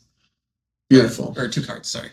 But you're shuffling away 2 of the worst cards, and you pick them out of your graveyard. So, like, now Brainstorm is actually Recall, which is a problem, obviously, that we talked about. And then Expressive Iteration, like you said, had to get banned. And Delver was insane. The current conversation revolves around 2 cards in Reanimator, though, which is Entomb, which is considered a post of the format. I forget the actual phrase. Whatever. Like a staple. Staple, where it's like, but Entomb was banned up until 2010. Sure. And the other one is Tameo. Because that's crazy. I do remember them unbanning Entomb. Well, yeah, because you could just flip Tameo on turn 2. Well, no. Tameo... it's the front side that's the scary part. Tameo is like... it's just so much value for like a nothing. You just throw it out there. Like when I play Delver, I'm throwing out like the worst fucking creature of all time. You know what I mean? Tameo is like arguably one of the best. And that's like your backup plan. You're just like chilling on it. And remember, it protects itself with Brainstorm. Oh, yeah, because you just, if they do try to remove it, you just I'll just draw 3 cards. How do I do that? Yeah, so how do I do that? The question is, how do you slow down Reanimator? One of the things about, so we brought up earlier about the Vibes article for Legacy during the last BNR update, and the vibes are bad, so there probably will be a banning. And the question is, do we want to actually ban Entomb? I'm an Entomb hater. I think that card does way too much work for that deck. It requires almost 0 effort because you just go Entomb and Trax to Reanimate, and it's like... Yeah, I agree. I think no hate to Reanimator, and I like Reanimator a lot, but like Faithless Looting and all these other cards were always my favorite version of Reanimator. When you were like, I'm drawing to try to find the card to discard, and so I have to build my deck in this way to do it. And Entomb is like, axe all that. We're a control deck. And we're just going to tutor for our combo. And that's the other criticism for Tameo is the blue side of the deck. Where the blue cards are just when the best started cards playing blue, I was like, not only was I appalled because I love Reckless Reanimator, I was like, this is not fair. You know what I mean? Like, they get all the best blue cards, like Forcible, whatever they want. Days. Yeah. And then there's like, no. Troll of whatever the fuck, which got banned. Which is crazy. The fact that card had to get banned because of how busted blue-black was. So yeah, I mean, and that's just one deck, right? Like realistically, if we wanted to like make Legacy playable, like if Star City Games was still hosting 10K, 20K Legacy tournaments, and a Pro Tour was Legacy, which would never fucking happen. Even 12 years ago, we were like, this we're will never never getting happen. a Legacy GP either. Even like 12 years ago, it'd be like Legacy as the Pro Tour format, not going to happen. And one of my friends was like, it's impossible because as soon as they do, they have to ban Brainstorm and like 12 other cards. Dark Ritual, maybe Brainstorm for sure, and Tomb almost certainly. You maybe even put the Reanimator players on the 2-mana reanimation spells. Well, like I'm fine with the 2-mana reanimation spells. Reanimate ban would also be pretty cool. That's what I'm saying. Like how many cards you have to ban before the format looks like something that resembles a healthy format? So for me, right now, I like a lot of the gameplay aspects of Legacy. There's some boring combo decks, but that's just how the format is. Mystic Forge is a huge one where it's just super boring. Ban the One Ring. But unironically, and you know me, I didn't want to ban it. You don't want to ban it? In Legacy, it probably has to go. Well, if we ban One Ring, we can unban Mana Drain. I think you could just unban Mana Drain, to be honest. I mean, I do too. I'm talking about the people that complain about unbanning Mana Drain because, well, you just cast the One Ring right afterwards, and it's like... Yes, sir. Exactly. And my deck is still bad. Because you're playing Control and Legacy. Right. The other card that people are clamoring for a ban for is probably Dread Return. And that has crossplay with Cephalid. I said the same thing, and you guys called me fucking dumb. I was like, I fucking hate... Because I've never talked about this before. Yeah, no, you're right. But I was telling them, I was like, I fucking hate Breakfast. I think it's so bullshit. Like, they gotta ban Thassa's Oracle or Dread Return, and they're like, you're dumb. Breakfast is great. And I'm like, no, it's not. And it's not even a mandatory meal. It's a lie perpetrated by Kellogg's.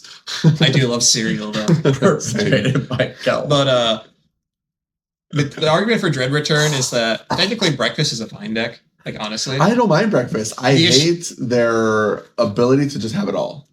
It's similar to me to Oops All Spells.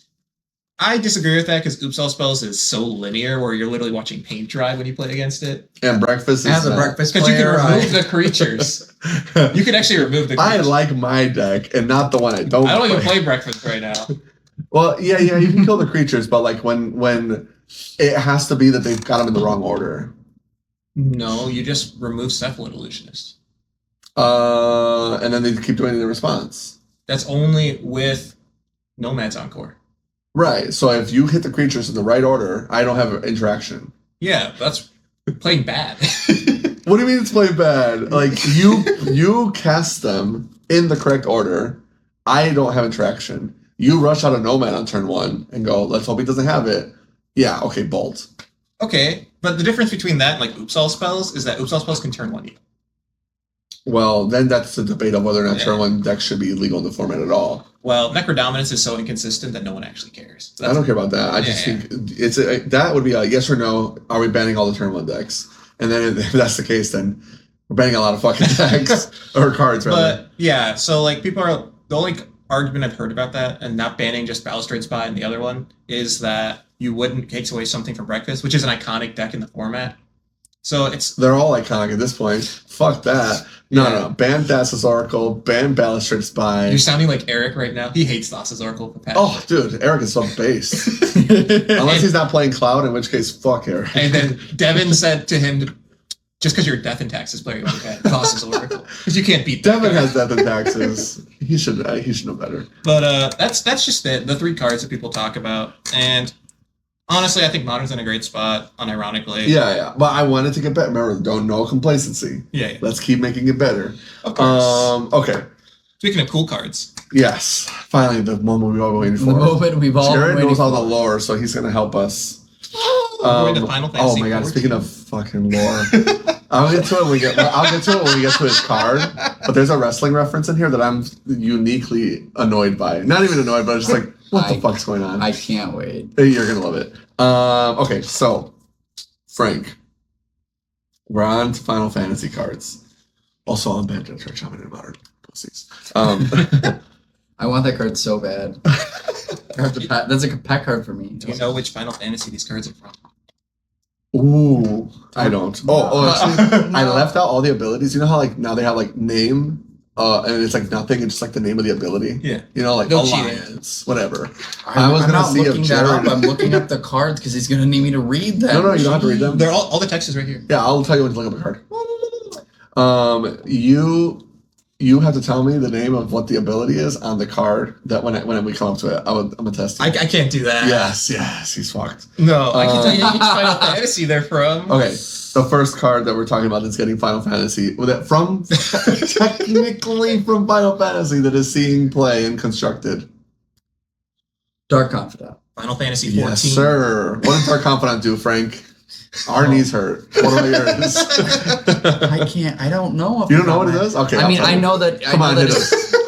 it's at the beginning of the upkeep. You look at the top card of your library and you lose life equal to its mana value. And then what? You put it into your hand. Nice. Okay, so Dark Confidant, we got our boy Bob back. And Okay. we got him back That in was- the weirdest way. Was that right? Yeah. Okay. Well, semantics, technically. It's amazing. Yeah.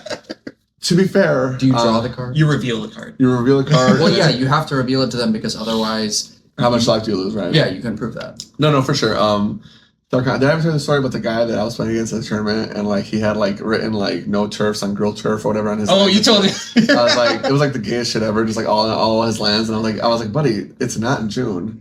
Now it's June, which is fine. And we're playing today, but So you can he- only play this in June. yeah, but like he had them all written, and at the time I didn't know what it was, so I had to like read it. I was like, what is it? Oh, okay, got it. I just didn't know what it was. Like, what land is this?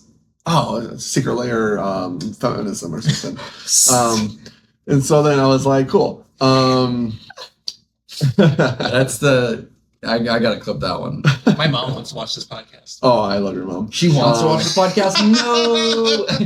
No. Wait, is your mom a turf? No, I'm kidding. So, anyways, I just read. I saw the land and I was like, what? Like Sharpie on the land. I was like, what is that? Oh, it's Overgrown Tomb. Got it. Whatever. He was playing Jund. I'm playing 4-color Death Shadow with Oko because I'm having the best time. Because you're base. Also, Steve had just died, so we were all playing Death Shadow decks in his honor. Oh, I remember this. And I was honestly, when they banned Oko, I was pissed. Dude, that was a fucking cool deck. And I would be putting this Cecil guy in that deck. I'd be having so much fun. But doesn't the life gain, if you flip it, like go against what Shadow No, wants? it's totally fine. That's the whole point. It was like a Death Shadow deck that wanted life gain. And so like I could flip the Cecil instantly, and now I have a Cecil in play. You want to fight me? My indestructible 8/9 Tarmogoyf? Because I'm gonna put a battle in that deck for sure. Anyways, so I was playing against him, and we're in game 2. I had already won game 1, and he has a food in play from something. I guess he was playing Oko in his Jund deck too. I mean, everyone was. I feel like everyone was splashing Oko, but I don't remember if he was playing like classic Jund, which just happened to have Oko in it. Mm-hmm. And I just remember him having a food because it could have been from anything else. I just don't remember. And he's at 3 life. And I'm chilling. Like honestly, I'm like at the point where I'm like, it's over. I have everything I want. My board state's insane. You did a Jared thing. Show your hand. No. I was doing the standing. I was like, aura expansion. And so he's sweating, and cool guy. No disrespect. I like Adam. He goes trigger Dark Confidant. I'm like, okay, cool. And he's thinking about cracking the food, and I'm like, yeah, crack that fucking food, you know? Because then he has no mana. I'm like, crack that food, man. I'm about to kill all your creatures and attack for lethal. And he's like thinking about it. I'm full mana, like creatures in play. And then he goes, not cracking the food. And then he goes, flip Liliana. And I'm like, so you're dead.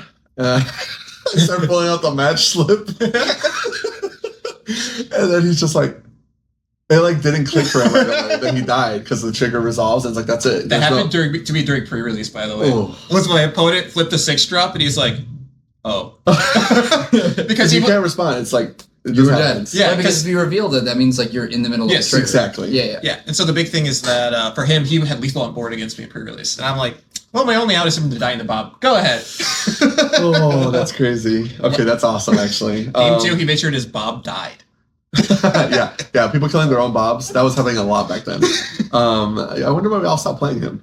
I wonder. But anyways, so he's back, and honestly, standard is like the right power level for him right now. You know what I mean? Like it's kind of crazy, but perfect. Yeah. He's gonna for sure get played in Pioneer, but he is getting played in the Black X mid-range and aggro decks right now. And like mono Black aggro, full comeback. Remember the Black aggro deck from like last year or like a year and a half ago? Yeah. That was like an awesome deck, and you're playing like Tenacious Underdog and just like crushing Evolved Sleeper, all those cool guys. Dark Confidant is like, yeah, man, I wish I could play those guys. Anyways, Cecil. Ooh. But no, it's so cool to see it back. I love Dark Confidant. If you read the show notes, it's like, if you know what this card does, I'm not telling you. The next card we're going to get into is Joshua, Phoenix Dominant. Final Fantasy 16. I put notes on Final Fantasy 16. Yeah, the newest one. Why is he the Phoenix Dominant? He is the representation of the Phoenix Summon in the game. So pretty much they're all royal blooded and they all turn into things. It's like how Dion is the Dragoon guy. It turns into Bahamut on the backside. Ooh. So are there any Final Fantasy characters that turned into something like really lame? Like a Chocobo? I said it. Chocobos are fucking lame. You're playing Final Fantasy 7 right now, right? You're gonna learn to love Chocobos. I probably will. There's literally a whole mini game about raising a chocobo to get a super secret thing. Just like my favorite character, Aerith, who doesn't die at the end. I just wanted it to be like, oh yeah, this dude turns into like a newt. That's it. Newt, a cockroach. No, all the summons are pretty fucking cool. Okay. So Joshua's been seeing some play so far in Energy and Jeskai Oculus and Modern. Jeskai, I think this is supposed to be for Standard. Oh, is it Jeskai Oculus for Standard? Oh, my bad. I was gonna say, that's why I asked you. I was like, there's no Jeskai. That's why I asked you on Discord. I was like, wait, Oculus and Modern with Jeskai? I was like, all right. I was like, oh, it's because Julian posted the Jeskai Oculus thing. Okay, yeah. So Jeskai Oculus and Standard, which makes a lot of sense actually, and then Boros Energy. Although, I mean, if you wanted to, I don't see why you couldn't play Jeskai Oculus and Modern, bro. Because Oculus decks are bad. I'm down to have a good time. What do you mean? The whole RCQ yesterday was Oculus decks, and then they lost. 1 red right for a legendary human noble wizard. I'm just giving the character traits because they all have like multiples and they all seem really pertinent. Like They're wizard all and humans. human, they're all humans, which is huge. But like wizard, avatar, like whatever, they're all crazy. He's a 3/4, and then he has enter the battlefield, draw. Or sorry, enters. Yeah, I made sure to put only E. Well, that's a new abbreviation. Yes, exactly. When he enters, you can discard up to 2 cards to draw that many cards. Similar to Seasoned Pyromancer, which is really cool. And then he has a 5-mana ability, which is 3 red white. Tap, exile, and return Joshua to its owner's battlefield flipped at sorcery speed. I included owners just in case like you steal a Joshua. Mhm. Do not flip. Do not redeem. Do not Redeem. You will lose it. And then on the backside, legendary enchantment creature Saga Phoenix, which I like a lot of these Saga creatures, honestly. They're starting to grow on me. When they're flip cards, I don't want to summon Shiva. No thanks. So he's a Phoenix. I was going to say surely Jared knows the lore here, but he already told us this guy's a Phoenix, so now I know the lore. Chapters 1 and 2, deal 2 damage to each opponent. And then chapter 3, return any number of target creatures with mana value 6 or less from your graveyard to the battlefield. Honestly, really, really good in Boros energy. And then exile Phoenix and return to the battlefield on the front side. I like this kind of effect because, one, you get to keep the guy. Like the sagas that flip back into creatures are cool. The thing that I think is scary is I think he's just good. Like it's like Seasoned Pyromancer slot. But I noticed a lot more that people are crazy aggro on the graveyard hate for Boros energy lately. And these are the kind of cards that make it like Flage was already crazy, right? Yeah. But now it's like, oh, I can't let this guy fucking have anything because he's just gonna get them all back. Like if I flip this guy and I get like Oslo Pride, a Johnny, You win. Like it's over. Yeah. Especially after a board wipe where you clean up Wrath Disguise. Right. Which is why the card is seeing play in some decks, is because it's like, if I actually do need to go to grind again, because Season's Pyromancer is supposed to be for the grinding game, Right. right? And Where let's it's be real, draw 2 cards. its grind is pretty shit. And then you play against control and you're like, oh my god, this deck's unbeatable. Yeah. But I think the only thing Seasoned Pyromancer has over it is that you always draw the 2 cards, right? Yeah. Mm. But at the same time, this is a good Flage outlet. Yeah. Plus it's legendary. You don't have to play a play set of them or even No. 3. You just like one Seasoned Pyromancer. You're And happy. Boros Energy has a flex slot for Thraben Charm anyway. And think about how many enchantments besides Urza Saga. Jared's like, or sorry, Frank's like, Draven Charm, true. What does Draven Charm do? No, Thraben Charm, I know it exiles cards from the grave. That's true. Yeah, because I've seen it against him. I'm living at it, and I'm like, what is this? I actually watched somebody do that to somebody else, Reanimator. I was like in a commander, I was like, that sucks. Like, no, if I get Draven Charmed, I'm roping. Does it exile? It exiles an enchantment and Destroys. Destroys an enchantment. And then does it deal damage equal to the amount of creatures you have? Twice Twice the amount. damage. Twice the amount. Crazy card, actually. I remember Draven Charm got spoiled. I was like, this sucks. And then like a day later, I was like, never mind, it's cool. Part of my Pioneer talk that I had is that Joshua is also getting played in the Mardu Greasefang lists. Oh, that is so cool. I also thought that was so cool. Ooh. I saw that and I was like, why is this card being played? Hmm. Oh, the discard. Yeah, that's awesome. Yeah. Plus, he's like a good creature. Like, no hate. Well, no hate. and I think that... 3 mana, 3/4. And Gives him some reach. And I think that what's really cool is that this is not a new card, but it also has been seen play in the Martyr Greasefang lists, is the Guardian of Nubenalia, the creature that says tap, it gets indestructible, and like you have to discard a card. Oh. And Yeah, so Nubenalia. He's been getting a lot more than just Pioneer play. I saw him in Standard too. well, yes, that was getting played in Standard for like a minute. Mhm. It's not really played anymore, but I think that what's cool about it, as opposed to Rafine's Informant, is that like Rafine's Informant is good because you get the ability to draw a card. Right. But Numenalia means that like whenever you have to pick up, you can just always discard Parhelion and like all the other artifacts that you or vehicles that you have. Yeah, it makes sense. That's really cool. Hit us with the next one. It's Cecil Dark Knight. Cecil Dark Knight. Black legendary human knight with Death Touch. It is a 2/3. When Cecil deals damage to you, you lose that much life. Then if your life total is less than or equal to your starting life, untap Cecil and transform. Transforms into a lifelinking 4/4. When Cecil attacks, other attacking creatures gain indestructible until end of turn. FF4. And tell me the lore behind this. Oh, sure. So Cecil starts the game as a Dark Knight, like unironically, like trading He's health for Batman. damage. Where's Rachel? Well, before, I guess, sure. Where Then, is she? half the game later, he transforms into a paladin. Oh, okay. So the idea is that he's losing life, He's Hider. but then he becomes like a holy knight. Oh, he's reformed. I like that. You know what? People can change. I used to be a piece of shit. That's awesome though. Honestly, lore wise, accurate. Flavor of the card. The Perfect. card, it's like on the backside is like protector or like over or savior or something like that. Yeah. Like, I'll like name ability. I'm like, you know what? Honestly, that started with D&D. I'm pretty sure. Love that because like then you can go all Yu-Gi-Oh when you're dueling. Oh my god, it's the Guardian or whatever. Like, Yeah. But yeah, so Black obviously loves this mid-range and aggro, especially the aggro decks. Dark Confidant and Cecil are really, really good friends, and Dark Confidant facilitates the life loss.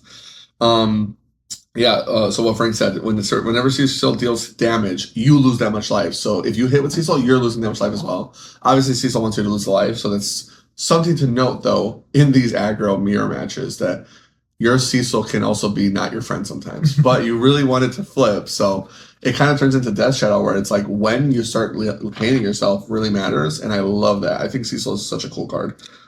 Excellent design. I kind of want to try him in Modern, like in that kind of Shadow Shell. I just don't know how good that would actually be. The issue with Shadow has always been the fact that the deck is ridiculously hard to play. Mm-hmm. And so... Yeah, don't need to tell me twice, man. Yeah, there was a guy who brought Shadow to the Pastimes RCQ. That's right. And then he completely punted against Jack for winning in. And Jack cheesed him with a chalice on one. Okay, well, yeah, Chalice one is also the nightmare bane of... They have main border Colligan's command. Yeah. Do yourself a favor. And only Jack with 4 chalices in the sideboard. Yeah, true. To be like, well, he got it. You know what? Not wrong. His take, his original... I asked him why at one point, and he said, I bought him, so I need to use him. He's not wrong. $200. Unless you have takes for adding to what decks you've been saying about the cards, Frank, hit us with the next one. No, the only thing I wanted to say was that I wanted to point out that the Cecil mono blacklist I thought was really, really hot. Yeah, because I also love that like that deck is playing Dreams of Steel and Oil too, which like can hit Corey Steelcutter, but it can also hit creatures as well. And so like It hits Flage. yeah. Well, like I mean, one of my least favorite. Yeah, I don't know if they're playing Preacher of the Schism, but one of my least favorite things about these They are wild playing cards, creatures. they just suck at attacking. Yeah. They just suck. And Cecil's like, you're all under my wing. And he's way overstated for a 1-drop anyway. Well, that's also true. Like, Yeah. he's a great one drop. But like when he attacks, he doesn't predict himself. So like you're gonna lose him in the trade for sure. But like all the other guys getting that free attack, and if they don't have the blockers for it, like punish it for sure. Well, and besides Dark Confidant, Deep Cavern Bat, and Gix, Yeah. every creature is Death Touch. All of them. Oh, that's true. And the- It's Incidental Cecil, Life. Tiny Bones, Preacher, and Children. All this stuff. Oh, that's disgusting. Children indestructible attack. That's cool. Yeah. Nice. I like that. Plus, Gix and Children now good friends attacking together finally, and you're Yeah. like draw, gain all their life back. Yeah. Yeah, because like the cool thing about Cecil is like he stays good, where Death Shadow is like, oh, you're gonna lose a couple Death Shadows in this gain life race. Mhm. Yeah.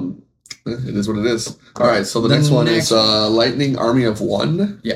13. On the simp. Me too. Except she's not even my favorite female character in the game. We know. Disgusting. So Only Lightning's because been you're getting played in some Different game, dude. yeah, wrong game actually. Actually. So Lightning's in Boros Energy now. I know that you said that some people were saying that she might be Winmori for the deck. Mhm. I kind of like her though, for the same reasons. I think she's going to be really good in Standard. Lifelink is just so good, and I think people don't respect how good Lifelink is until they're having it on their end. And like when you have it on your side, like also Pride is such a fucking nightmare for me sometimes. I'm like, dude, why are they getting all this life? You know? And Lightning does it even worse, I think, or like worse for your opponent. She's pretty cool. So Lightning's a 1 red-white legendary human soldier, same mana as Joshua, so kind of fits that role. It's another legendary, so you can only play like theoretically you'd only put 1 in your Boros list. But legendary human soldier, first strike, trample, lifelink, which is cracked. 3/2 base, and whenever she deals damage to a player until your next turn, If a source would deal damage to that player or a permanent that player controls, it deals double that damage instead. So the funniest thing about this card was that during pre-release was there's a lot of new players, right? Mm. They don't actively teach you on anything for MTG about the first strike damage. Yeah, that's a big deal. See, I think that's why people are sleeping on her, is specifically the first strike. She hits, then all your guys double damage. All of them. And that doesn't, it's not like only red guys. It's like everything, right? So now your cats are just even more scary. That like turns a lot of attacks lethal in Boros Energy. And honestly, seeing the play patterns, because like we talked about already how like Boros Energy is like a mid-range deck at heart, even though it pretends to be aggressive. And honestly, a lot of that aggro was from Amped Raptor and the One Ring and how bullshit that was. And a lot of that aggro left, and it's really a more fair mid-range deck now. If you turn them all sideways with lightning, they're dying. But a lot of times I'll watch Boros go like turn them all sideways against you, and opponents like, even with a Flage, like, okay, I can live that. I go to 4. My turn, something crazy, and now they're back in the game. So and lightning's like, absolutely not, you're dead. So what? Sorry. Oh, I was just gonna say, in addition to that, I'm just waiting for someone to like swing, not get lethal, and then just dome with like a ton of Goblin Bombardment. Oh, yeah. Yes. The thing that people missed about evaluating this card, in my opinion, and I stole this, I'll admit, I stole this from Aspiring Spike when he brought this up, was that Arena of Glory with lightning. Yeah, absolutely. Well, the thing is, Arena of Glory, I'm noticing, is better and better with the players that are actually good. That are like, split the mana, give this guy haste and this guy haste. That's what you're supposed to be doing, but nobody's been doing that. Lightning is really good at that when you're like, those really grindy later games and you finally draw the lightning and you're like, cool, I have 7 mana. Flage and lightning. Solitude and lightning. Whatever card plus lightning. Haste, both guys. This is the card, though. I do know its ability name. Oh, shit. It's Stagger. Yes, it is. I knew you would get that because one. The main mechanic in the game, how you deal damage, is by staggering them, and so you do 100% more damage. Right, exactly. That was the one that I was like, he's going to know this for sure. The only question I have is that, like, so if, this double damage thing is the case with Solitude, would you then gain 6 life off of the Solitude? Well, it hits for 6, yes. Yeah. It itself is dealing double damage. It's like when you give something like Viridian Longbow, if you know that card. No. But you have... I got it. Yeah. It's not like saying like they lose life, now add more of that life loss. Like the card itself is physically dealing double. As like a state-based change or whatever. But this is also just like insane with Flage. Like when you 24? Yeah. Yes. When you lightning, it's now a combo. because lightning just has to hit. If they kill her, well, you better have an answer for the Flage. I hope you have a leyline binding up there or something. So I personally think she's really good. I think if I'm playing Boros Energy from now on, I have a Joshua and a lightning always. Like I don't see why I wouldn't play them. Maybe Joshua fits in the sideboard for the more grindy matchups, but lightning just seems like even just like one lightning, just good. Well, like maybe Joshua fits in the Showdown of the Skalds sideboard slot for Boros Energy. Yeah, that could be it. Because Showdown of the Skalds, 4 mana is kind of expensive, and Modern is Showdown of the Skalds. It's a great card, but I love it in Pioneer number. I've been flopping for sure. I pull in 5 when I'm playing. But what's it called? Also maybe this is what makes Boros and Pioneer like aggro. I think Equipment's Boros aggro will be good. Well, I just mean straight burn. Well, the Boros deck is already good. Boros like slick shot decks, in my opinion. In Pioneer? Yeah. They're playing. I've been playing the shit out of that. Robert plays it. It's pretty decent. Yeah, I just think that you being able to be like Boros Charm for 8. Well, I definitely think it gives you Strike advantage in like the mirror match Lightning against Strike like red. 6. Yeah, exactly. Like hit you. Lightning Strike. Yeah, you said it. Lightning Helix. I'm sorry, Lightning Helix. No, but it's lightning. Yeah. See, get it? Yeah. All right. The next one is Yuna, Hope of Spira. My wife is. This is Jared's wife. He's a simp. Read what his wife does. Yuna, Hope of Spira. 3 green-white legendary human cleric. I'm not reading the rest. What do you mean? What is her power and toughness? She's a 3/5. Damn. How much butt? It's not even two C's. It's a Q. Oh, That damn. thing. Nesquik. I do love Nesquik. Same. During your turn, Yuna and your enchantment creatures have trample, lifelink, and ward 2. At the beginning of your end step, return up to one target enchantment card from your graveyard to the battlefield with a finality counter on it. Yeah, so Yuna's obviously insane. I think spoiler, even during the pre-release episode, we were like, what the fuck is this card? This card is so cracked. She's so build around. Yeah, and I think that, and I said this previously, I know that, whatever, Domain Overlords, we all got it, and she's been seen in plenty of Domain Overlord lists already. I'm going to force it in Modern. But the thing that I think is most cracked for, that I'm most excited for, is Pioneer. Because I'm going to take an enigmatic list, I am going to sack my Leyline Binding, get Atraxa, and then bring back Leyline Binding to take whatever I just lost. Yes. And you didn't have the ability to do that before. Right. That is just bonkers. Or the same thing is true if you're cool, sack my Overlord, sack Boiler Bilges, get something crazy, bring back Boiler Bilges, dome you. Agreed. What in the... In addition, Pioneer already wants Mother of Machines, and Yuna with Mother of the Machines goes crazy. Like you said, sack my Leyline Binding, bring it back. 2 things. Because I got Mom. You know what I mean? Yeah, it's... pretty crazy. You were going to say anything? No, I was just reminded of something. Teddy Panda was playing Enchantress a couple of weeks ago. And he was just doing the most random targets off his enigmatic incarnation in Modern. Getting 7 mana Elish Norn and completely blew my deck off. And I'm like, what? Yeah, Teddy's been playing Enchantress for sure. And honestly. I don't know. I think that's great. I don't know if you could do Modern Enchantress, but I'd love to try. But yeah, Pioneer. 5 mana's great. 5 mana is a lot. But this guy over here wants to play Teferi Hero of Dominaria still, so. Hey, it won the challenge today. It won the challenge. Because it pitches to Solitude and Subtlety. It doesn't have a subtlety. Ooh. Yeah. Pitches Forceful. Ooh. But Yuna will obviously be good in Standard for sure. There's so many enchantment creatures in the format already. Absolutely she's gonna be good, but for Pioneer, I think you're right. That's gonna be her home. Her home. Yeah. And then so you told me about this. There was a debate between Summon Bahamut or Summon Knights of Round. Mm-hmm. What people are going to be targeting more. Actually, we should look these up really quick. Frank, can you look up Knights of Round really quick? Summon Knights of Round. Yeah. I know Bahamut off the top of my head. So go ahead and tell us what Bahamut does. It's a 9-drop, right? Yeah, this is a 9-drop. 9-drop generic. It's colorless. Yeah, chapter 1 and 2 are destroy target non-land permanent. Right. Chapter 3 is draw 2 cards, if I remember correctly. And it's a big body that flies, right? Yeah, and then chapter 4 is... This is colorless 9/9? Yeah. Yeah. And chapter 4 is deal damage equal to the largest CMC of... mana value of a creature of permanent you control. So in theory, it would be hit itself. Yeah. Unless you have a Nulamog. So you got Knights of Round? Yeah. Knights of Round is a 8 mana enchantment. Don't call me right now. 8 mana enchantment. Chapters 1 through 4 create 3 2/2 white knight creature tokens, and chapter 5 is ultimate end. Other creatures you control get +2/+2 until end of turn. Put an indestructible counter on each of them. And what's the? Is it just a? It's a 3/3. 3/3. Indestructible.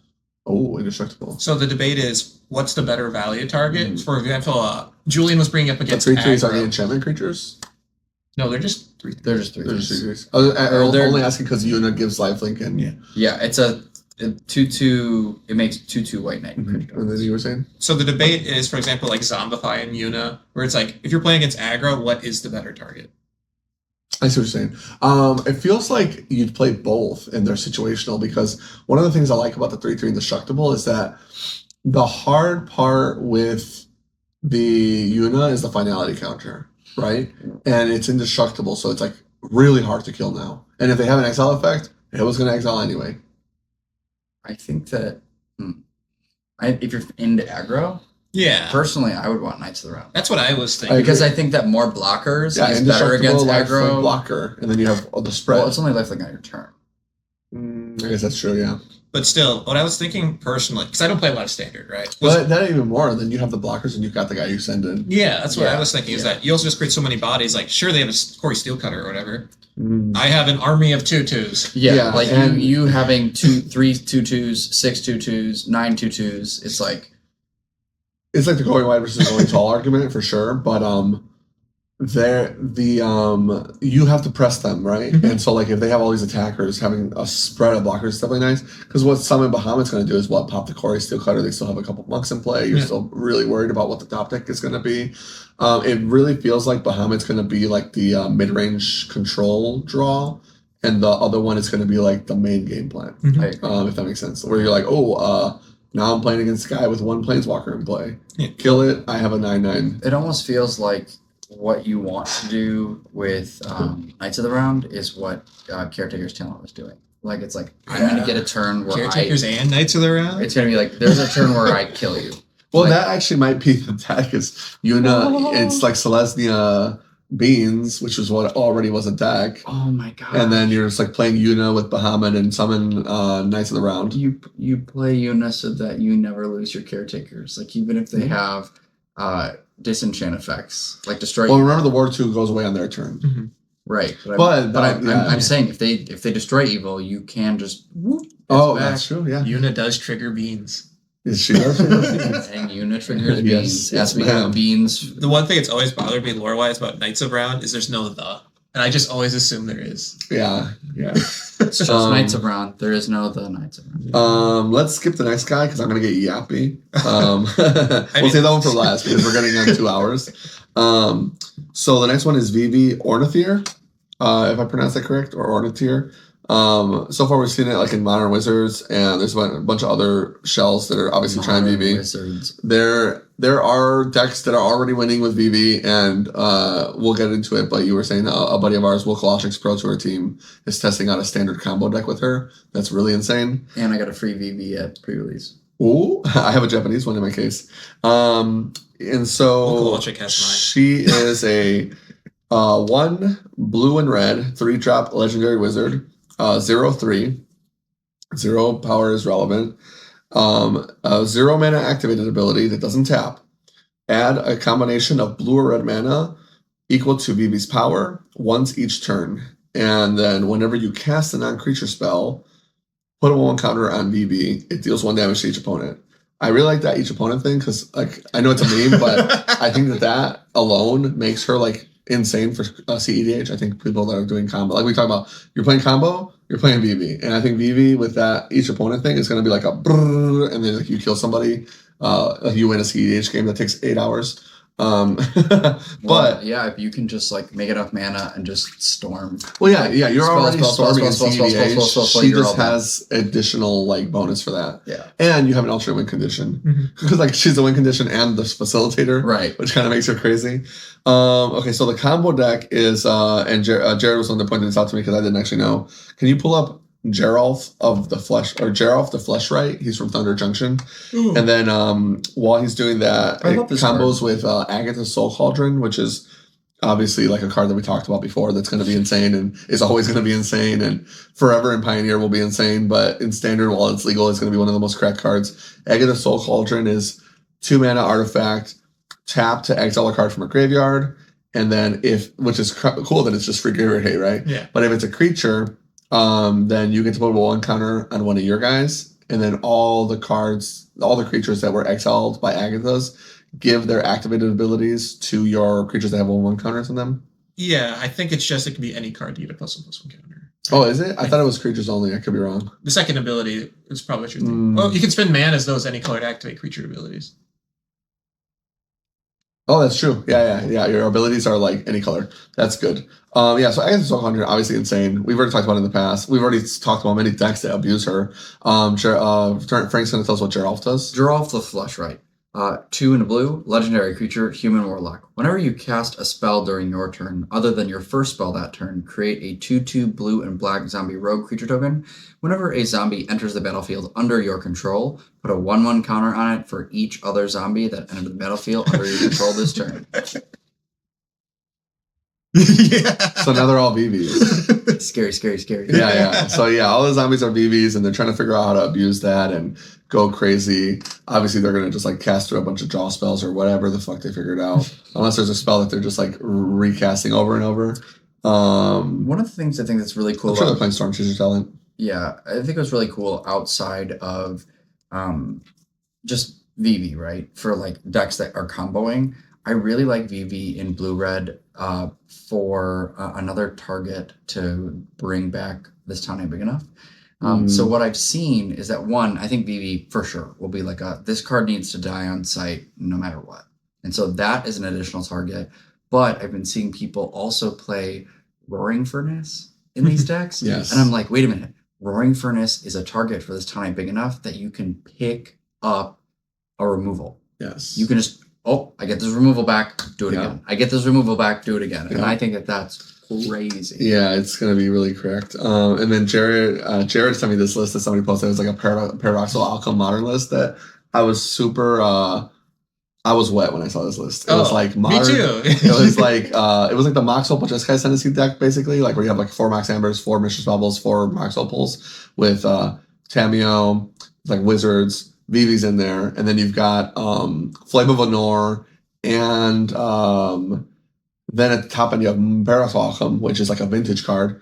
Paradoxical Outcome is 4 mana from like Kaladesh. It says pick up any number of your own like non-land permanents and put them in your hand. For each one you bounce, you draw a card.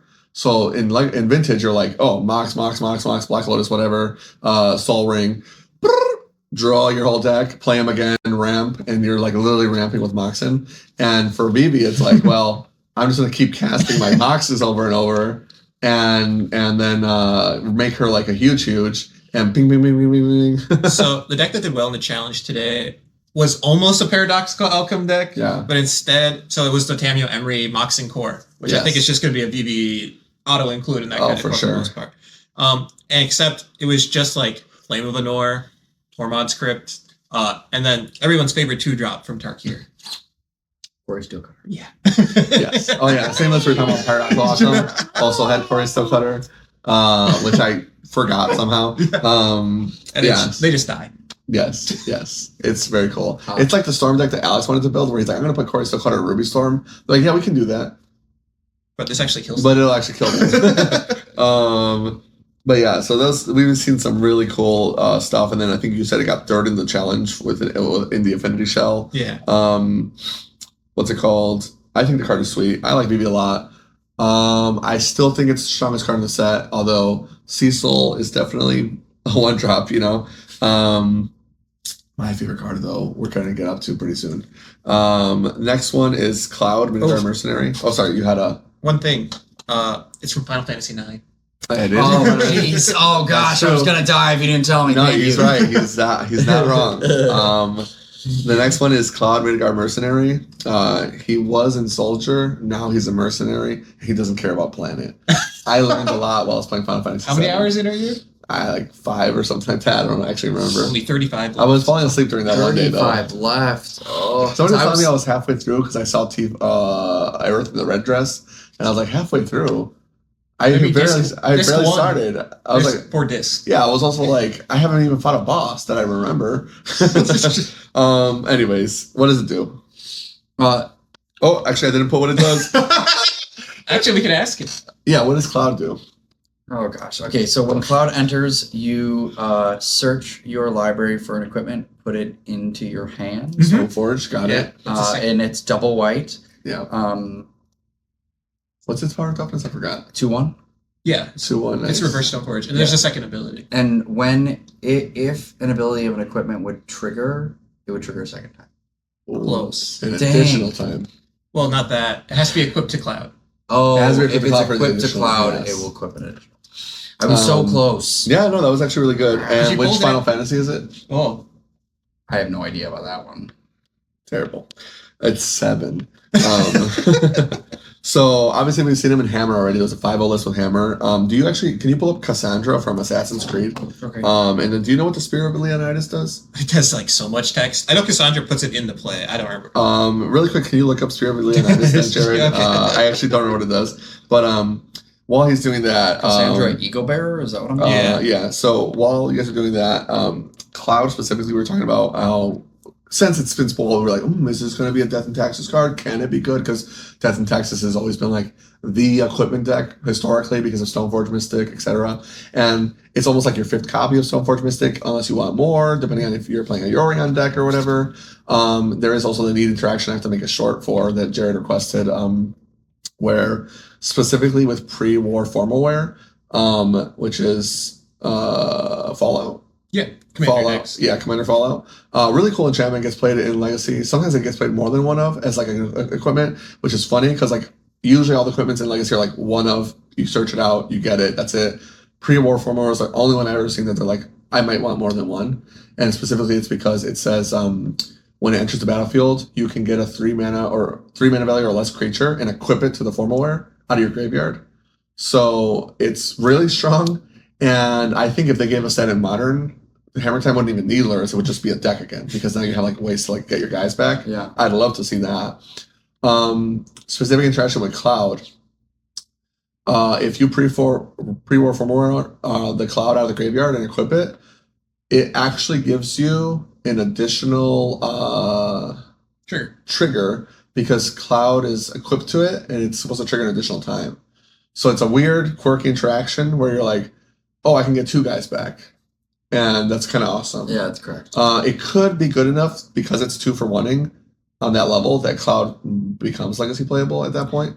But absolutely, for sure, if they ever give us that card in Modern, it's crazy. So I was talking to Eric about Cloud, and he said another boon to it is that it is Karakusable. That's also true. Yes, you can't Karakus your Stoneforge Mystics. So now you have a way to tutor all your equipment out of your deck. Kind of a big deal. But he also said it's like, it doesn't have the threat of Stoneforge Mystic is also a big problem. Yeah, Stoneforge being able to just tap out your Cauldron Complete and stuff like that and just like fling them into play is really powerful. But I think because they've been cutting some of those big ones, like even Batterskull barely gets played anymore. Oh, yeah. I feel like Cloud is going to start becoming better Stoneforge going forward. Like not like absolutely draw your Stoneforges, but like I could see Cloud getting like 1 or 2 slots in the Yoran piles. I think it's genuinely pretty good.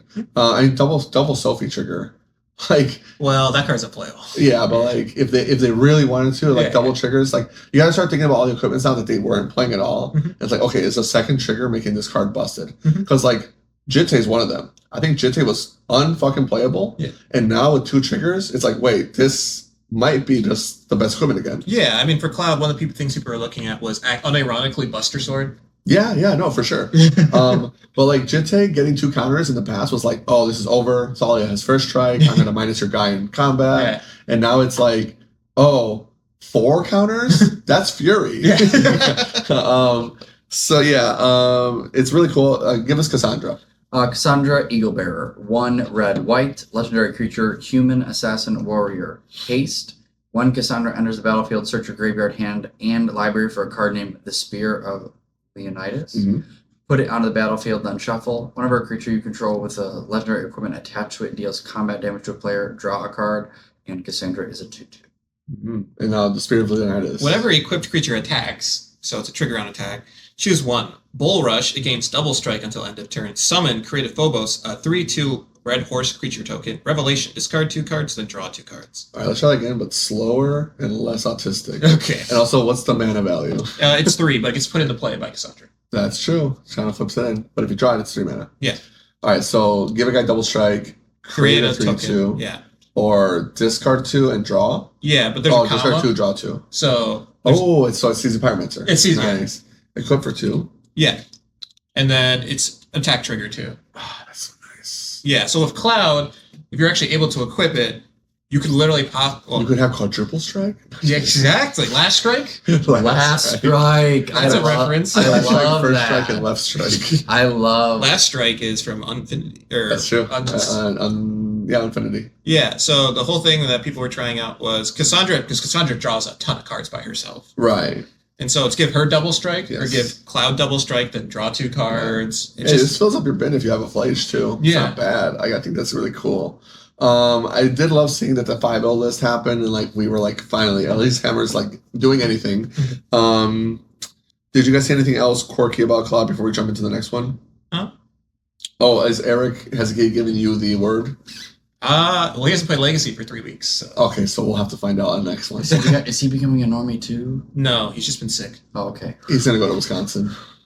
Okay, so the next one is Robin, Bull of Ala Amigo. Yep. Because he's cool. This guy's another one of those equipment red creatures. I think he's really cool. I think the standard equipment deck is going to be real. kind of like we talked about in the past how like Constantark here, when the spoilers were happening, it was like such an Abzan set, even though Sultai was also really good. Shout out Stretcher Cruise. Abzan was just like, oh, I wonder what we should play. Siege Rhino, Abzan Charm, like every fucking guy, Corsair Crew Fix was already legal, like everything was insane.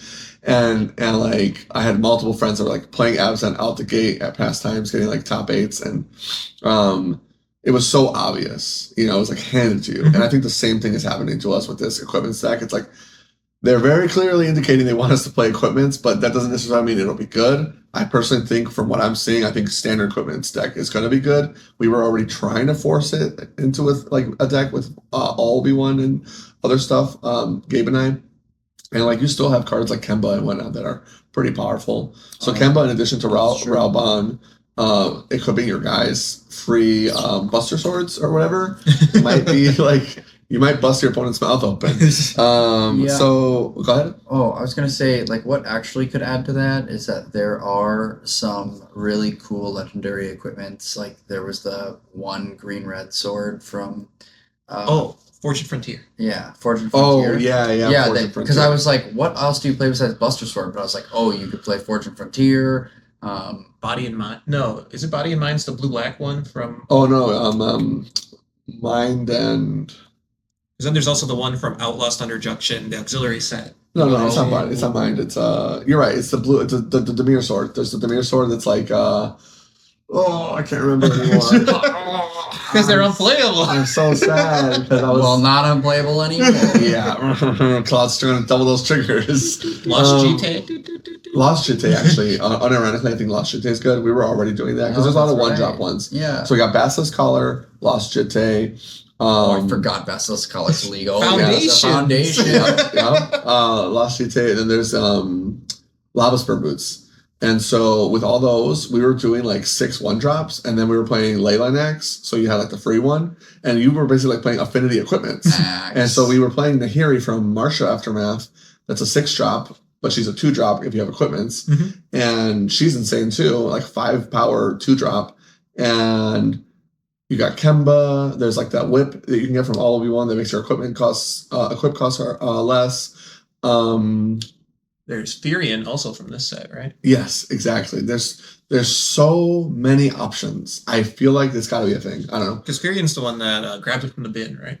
Yeah, I just forgot. I didn't put him on the list, which I regret because you're right. He is cool, and I don't remember his entire ability, but I know he grabs equipment from the bin. That's all. I remember. No, you're right, and that's going to help because that's going to be our standard Cassandra, right? Yeah. But Raoban is a 1 in a red, 2-drop legendary human warrior, 2/2, ward, life equal to his power. Whenever he attacks, you can attach an equipment you control to an attacker, including himself. And then, I didn't know what about. It feels like they're pushing equipments. I mean, just him. Equip anything. That kill spell is going to feel terrible. Well, Hammer. Well, that's true. Pioneer. Pioneer Hammer, maybe. The thing that I also think that is so cool about this is that if what we're talking about is correct, and we're not going to have Cut Down anymore, and we may not, I'm so sorry, have Path to Exile. If we don't have those cards in the format, and we don't have a 1-drop removal spell, this will be crazy in Standard. Yeah. So, like, sure, they could play Stab. What can't this deck? This is asking a question. I don't know much about Standard, but because of Basilisk Collar being in the format, can't the equipment deck arguably be better? Because you're going to play Corey Steelcutter in this deck anyway. Right? You might. Yeah. Can't you also just completely blow out like mono red and prowess if you actually equip them with enough equipment?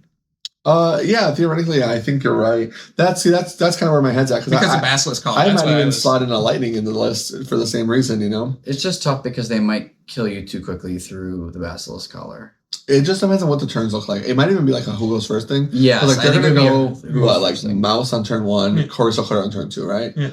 And you have to be like, what's better for me than that? Do they have a 1-drop in the equipment list? It's probably gonna be like casting a Basilisk Collar or casting whatever. It might even come down to if your Leyline Axe is good, because we don't have like a Fervent Champion in Standard, but we have like the free equip Kemba, the free equip Raoban, Cloud searching the guys straight out of your deck. There's also Kel and Fade Blood that's really good. And one thing I like about Kellen is that you might not play all equipments because he can also tune a Shelter by Ghosts.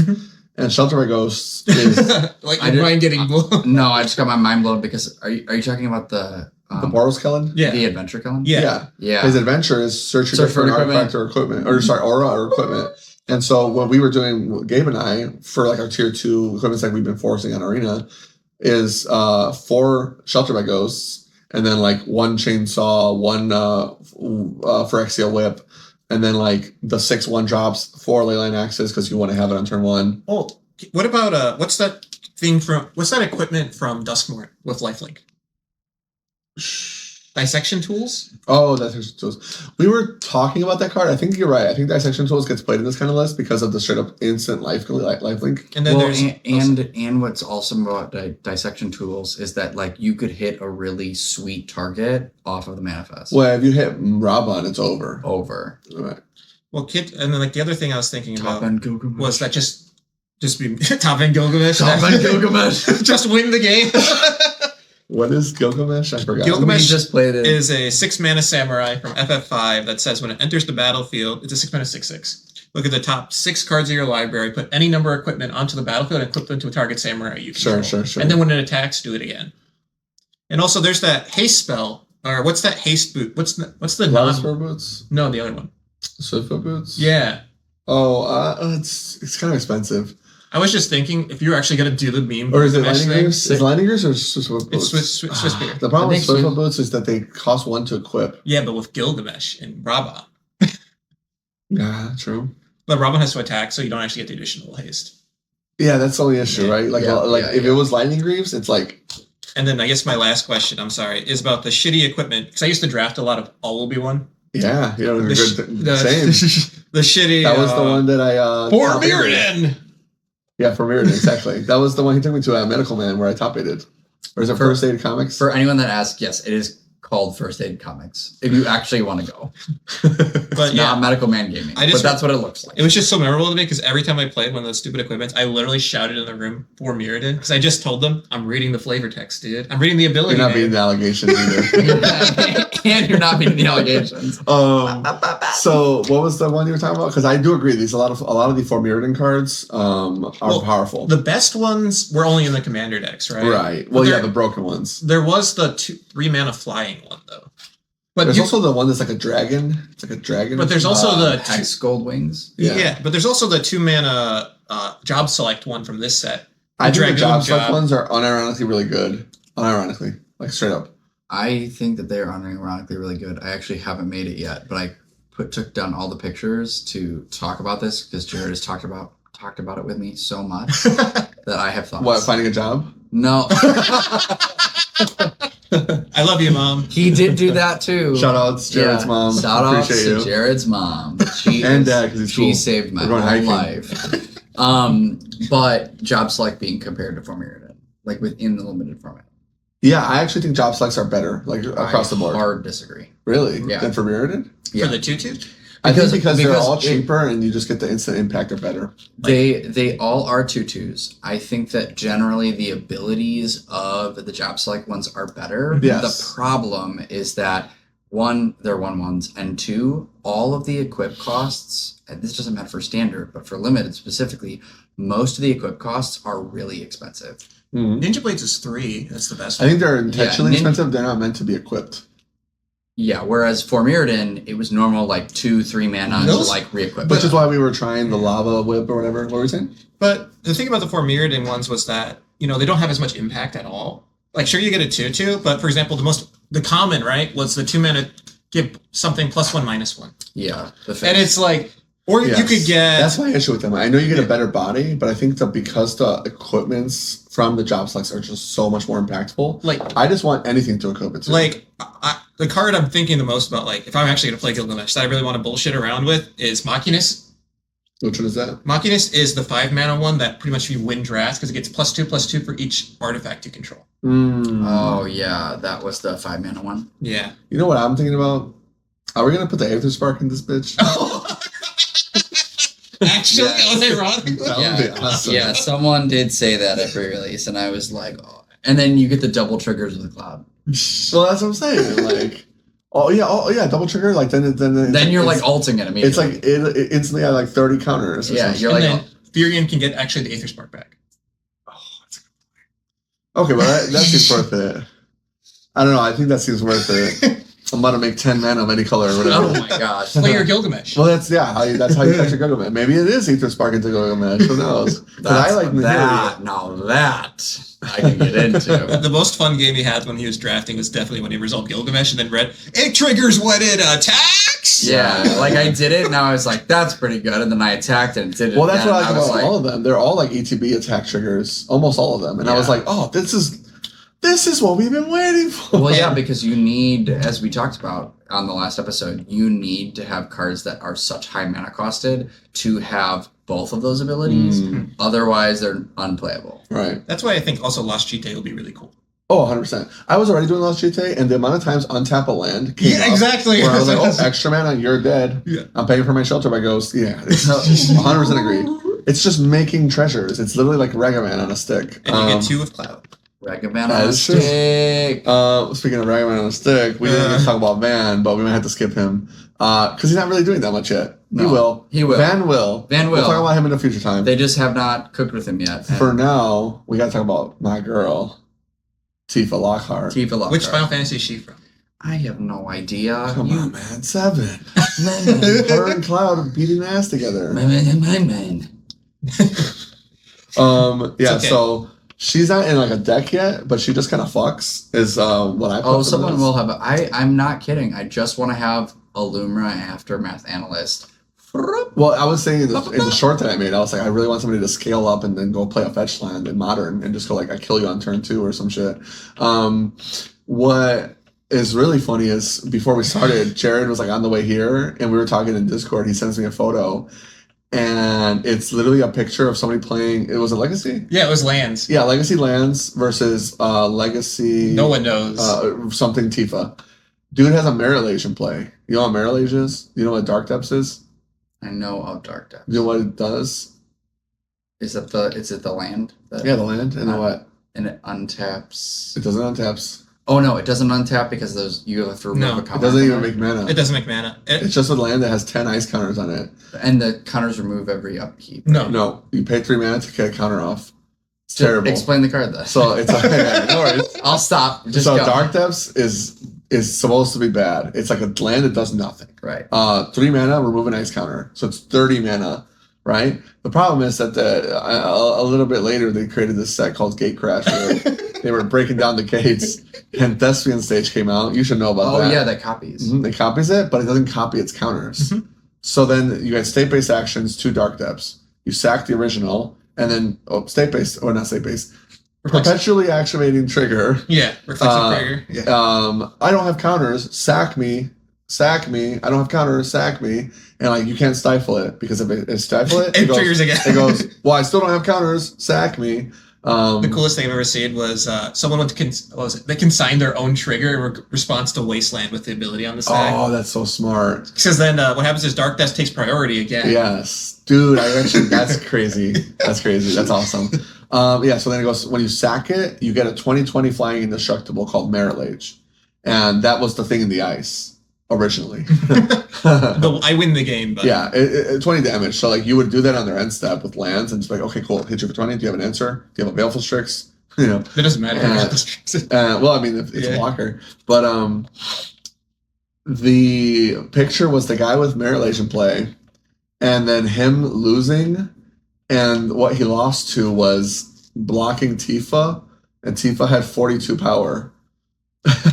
His with graveyard, trample. His graveyard was like fetch land, 3 crop rots. Yeah, crop rotation. Yeah, so he was like stacking lands to get more lands with crop rotation.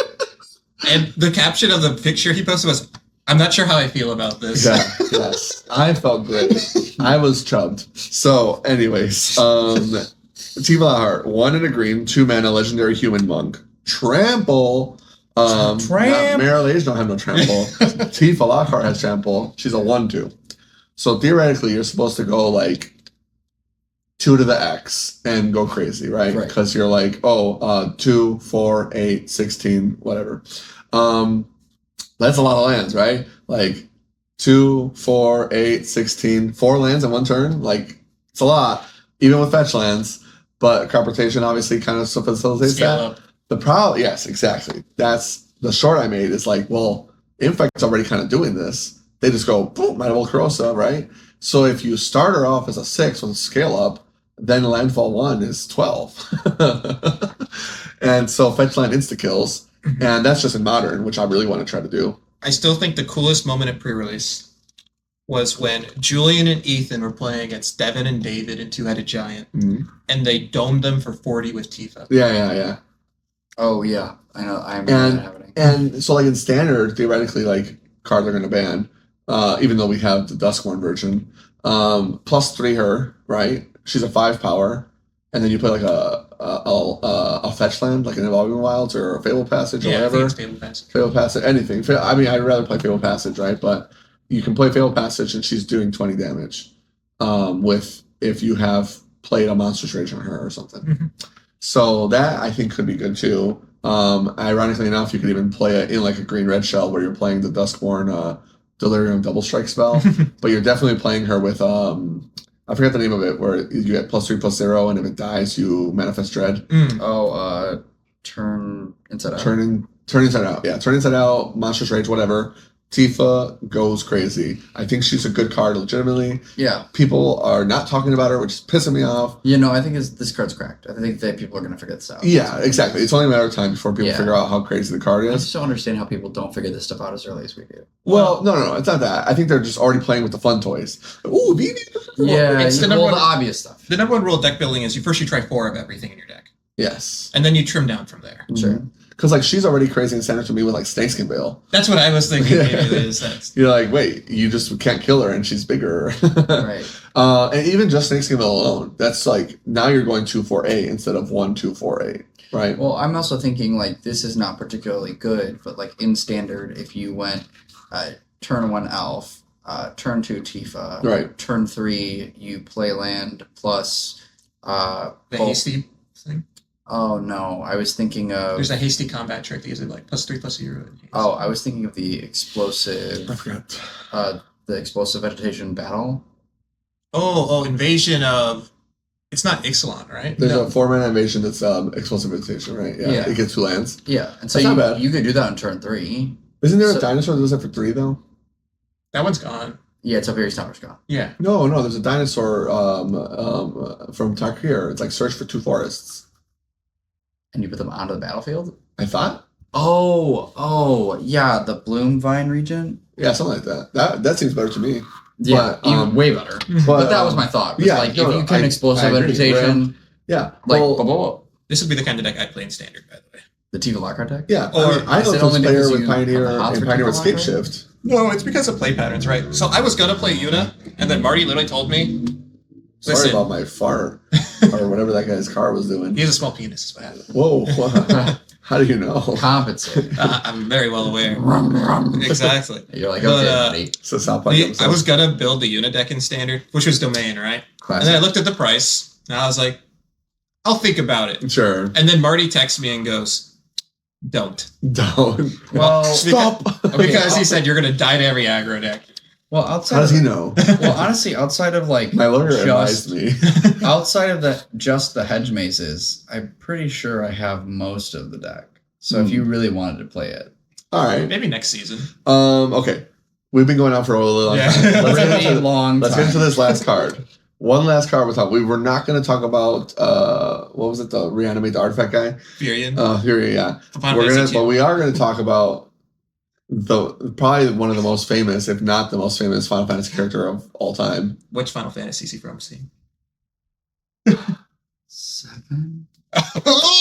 He's learning. All right, Sephiroth, fabled soldier, all caps. I love that they all caps everything in that game.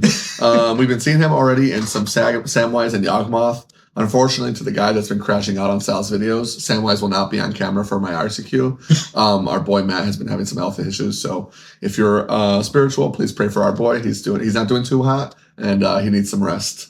Oh. So he came to RCQ, he couldn't make it. He's like, I'm not, I gotta go. But he personal stuff aside, he has health issues. He has to go to the doctor for. So hopefully he's doing better. What's it called? Anyways. Also, creature combo decks, like you mentioned, Soul Trader decks, but like all these combo creature decks, They're the same thing. they're all just like who can do it better. Seth apparently it's Sephiroth. 2 black for a legendary human avatar soldier, 3/3. The wrestling thing I wanted to talk about, I'll mention after I finish the abilities. Whenever Sephiroth enters or attacks, which we talked about, all these enter attack abilities are really cool. You may sack another creature. If you do, draw a card.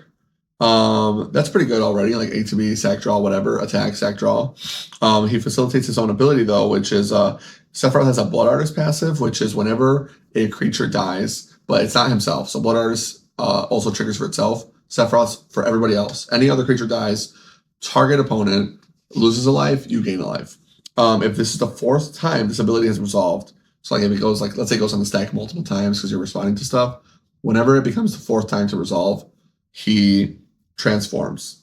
And it doesn't untap, notably, because there's another card we talked about that untaps and transforms. Sephiroth just transforms. So if you already attacked, he's tapped. On the backside, legendary Angel Nightmare Avatar, flying 5/5 base, which is really kind of insane. As Sephiroth transforms, you get an emblem that is that same Blood Artist ability. Another creature dies, drain for 1. And I think at that point it would count for itself because it's an emblem and not on Sephiroth. Yeah. On attack, you may sack any number of creatures besides Sephiroth and draw that many cards. So then you're going even crazier. Obviously in a deck like Yawgmoth Samwise combo where you have all these cats and stuff you're sacking, young wolves and whatnot, it goes kind of crazy. 4 times to trigger, especially in that deck, not hard. It's going to flip. And even if it doesn't, it just kind of sits there doing its job. Yeah. It is a really cool card, and it's a sick alternate win condition. Additionally, it's just drawing you hella cards in a deck that kind of needed it. Yawgmoth's ability to draw cards is kind of like needs stairs, right? And Sephiroth's just like handing it to you. Do you know if the wording says exactly 4th time or 4 more times? It's the 4th time it resolves because no matter what, there will be a 4th resolution. Okay, so it's on resolution. I'm asking because of the Tamio text. Yeah, so Tamio just says when you've drawn your 3rd card, she triggers, right? Yeah, and then after that, no more. Sephiroth keeps putting them in the stack, and then it just checks at resolution. It checks resolution? Yes. Okay. So you wouldn't be able to respond to it. You'd have to have killed him prior. Or I guess there is a trigger that goes on the stack. That's what I was thinking about. No, sorry. It is part of the trigger. I'm pretty sure the wording is the 4th time it resolves. If this is the 4th time this ability has resolved this turn, transform Sephiroth. Yes. And then that's why you have the as it transforms, get the emblem. The thing I wanted to talk about before we get into how awesome this card is, if you guys have opinions, is I heard people yesterday at the RCQ, and they were all talking about like One-Winged Angel, blah, blah, blah. And it was all in the context of Final Fantasy. And I just kept hearing One-Winged Angel, whatever they were yapping about. And I didn't know what the context of the conversation was. I just knew it was about Final Fantasy and not Magic or anything else. But definitely not Magic. It was just Final Fantasy. Okay. And I was like, wait. I'm over here like walking the tables, checking the matches, making sure the cameras are good, making sure everybody's reporting their matches. And I just hear this conversation, not all of it. And I'm like, One-Winged Angel, Final Fantasy. And it triggers. I'm like, God damn it.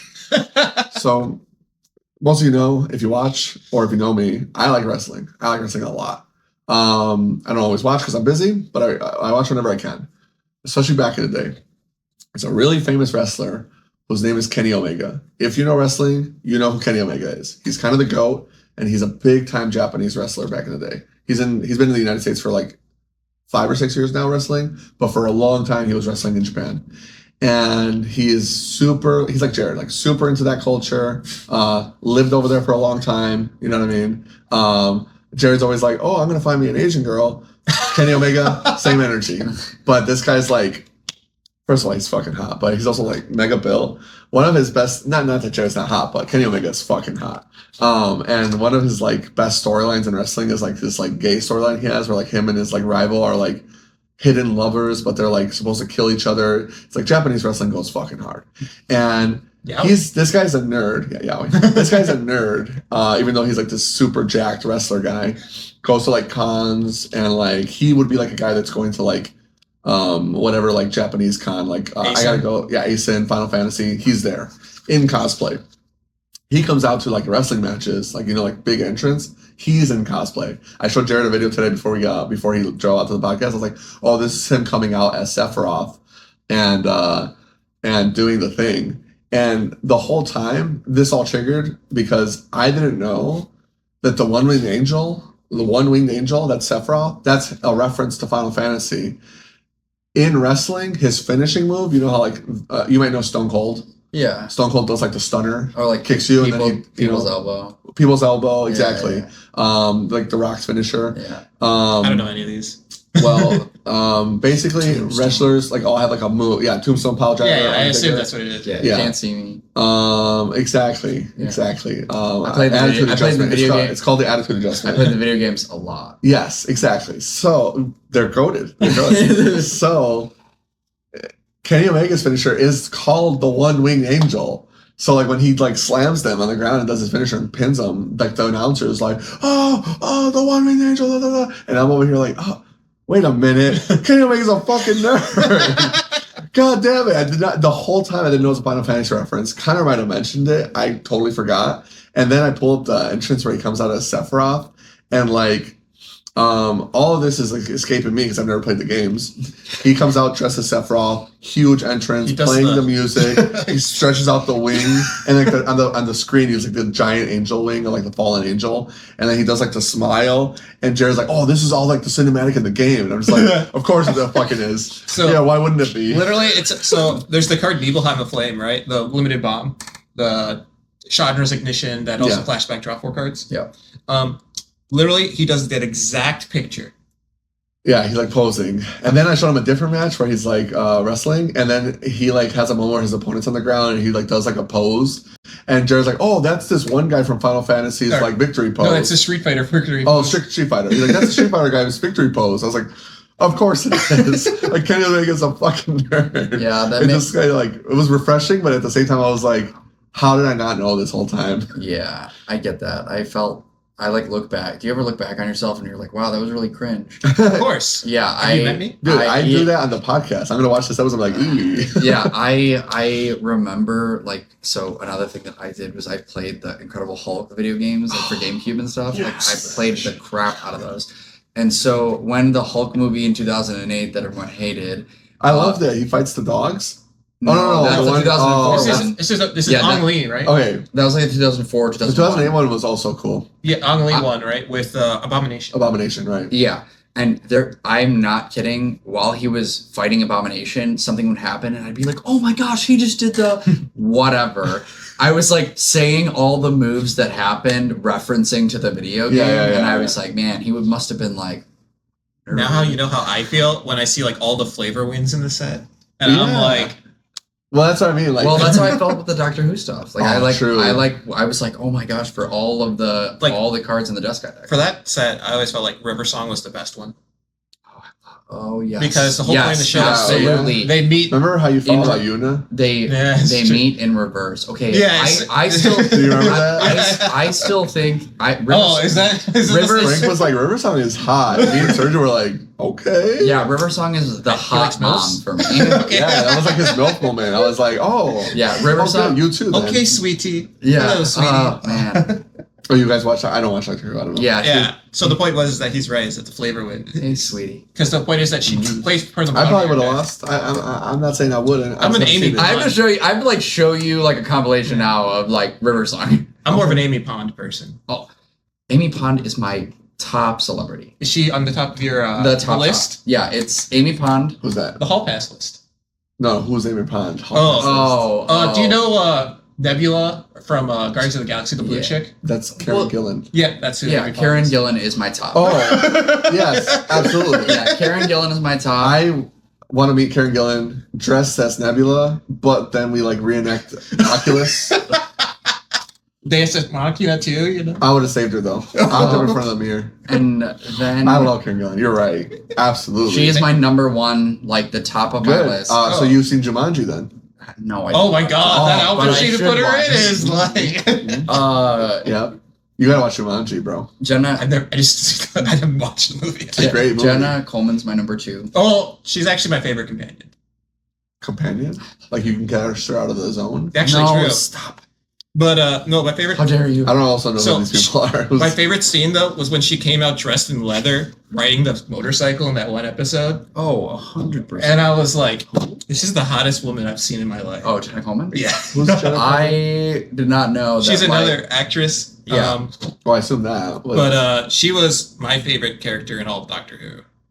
I don't watch Doctor Who. Damn it. This chick. What show? She looks familiar. She was in a couple of BBC stuff. She She looks was so Queen familiar. Victoria recently. She looks so familiar. Yeah. I don't know. I don't watch the show. Sorry, guys. And then the third one is I forget her name, but she's the chick in the first Angels one. Oh, the one that appears Charlize one Theron? time. The one that only Yeah, appears she's in one. only in one episode. And she Because- was recently in a movie with Bradley Cooper.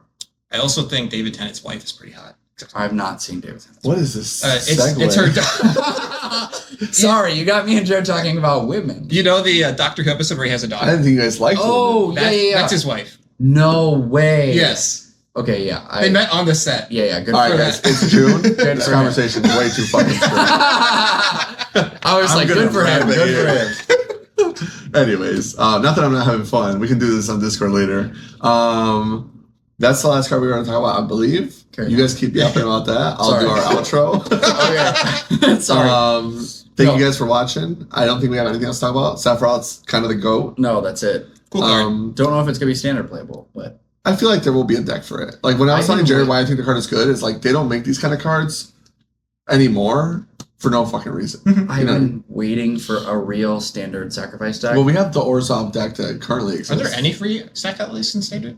Oh, there's the train now. Mm-hmm. and there is Bartolome. Bartolome, yeah. And so like Amalia, Orzhov, Return All Your Guys to the Battlefield, Surveil Dog, that whole deck, I think that's like gonna be legit.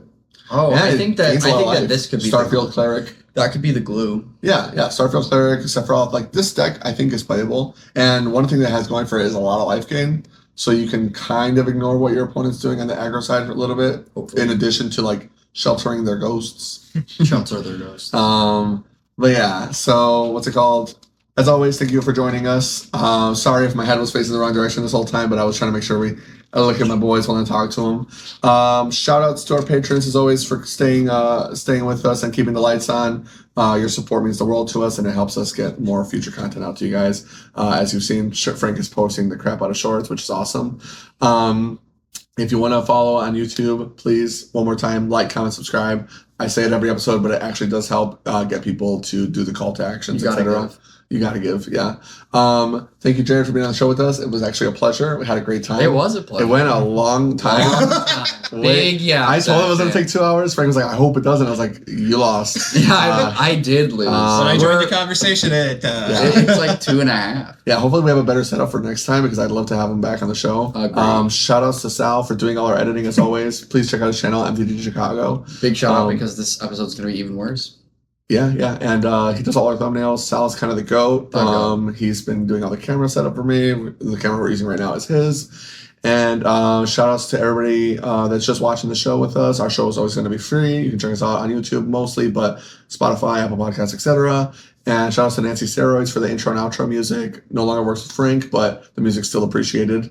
And what else are we missing? I think that was it. Did you do Boar's Hat? Oh, thank you to Warsack Gaming for letting us record here. Check out our website if you The want to new order studio. singles. The new studio, you see that's where we usually record, like right facing this way. But we needed more space, so now you can see my ugly office with the lights off because I have a mess everywhere that I still. It's because the lights weren't working. The lights weren't working. Sign up for the Patreon. Patreon, please, we need you. Gotta give. Please Keep the lights on. But yeah, thank you to everybody. If you're local and you show up to the store, we really appreciate it. We had a huge Final Fantasy release that was awesome. But if you're out of town or not local to Illinois, our website, I'd love to ship cards to you. Check it out. We've got a ton of singles, but we're upgrading our sealed product as we go as well, so that we can actually have some available for people to order online. I think that's everybody. And again, thanks for being on the show, Jared. Pleasure. Yeah, thank you. Pleasure. I'm not gonna. Left hand Doctor. is bad, dude. Oh, Yeah, okay. you can't take the left hand. He almost did that. You offered it. That's why he's the red flag. Okay. And that's why I'm Wolverine. I almost talked about it. I almost talked about this. That's funny. I said there's two types of gift givers. Oh, I was yeah. like, there's me when I gave you that first gifts I gave you for your birthday, where I like picked it that from I Think You Should Leave Oh, from yeah. an artist that I really specifically like, and I framed it. And this is what Stan got me, and I was like, what do you? Think I just thought he what would do you? love it because it's such a normie meme. I was like, what do you think of me? Anyways, thanks for watching. That's our show. Catch you next time. Peace.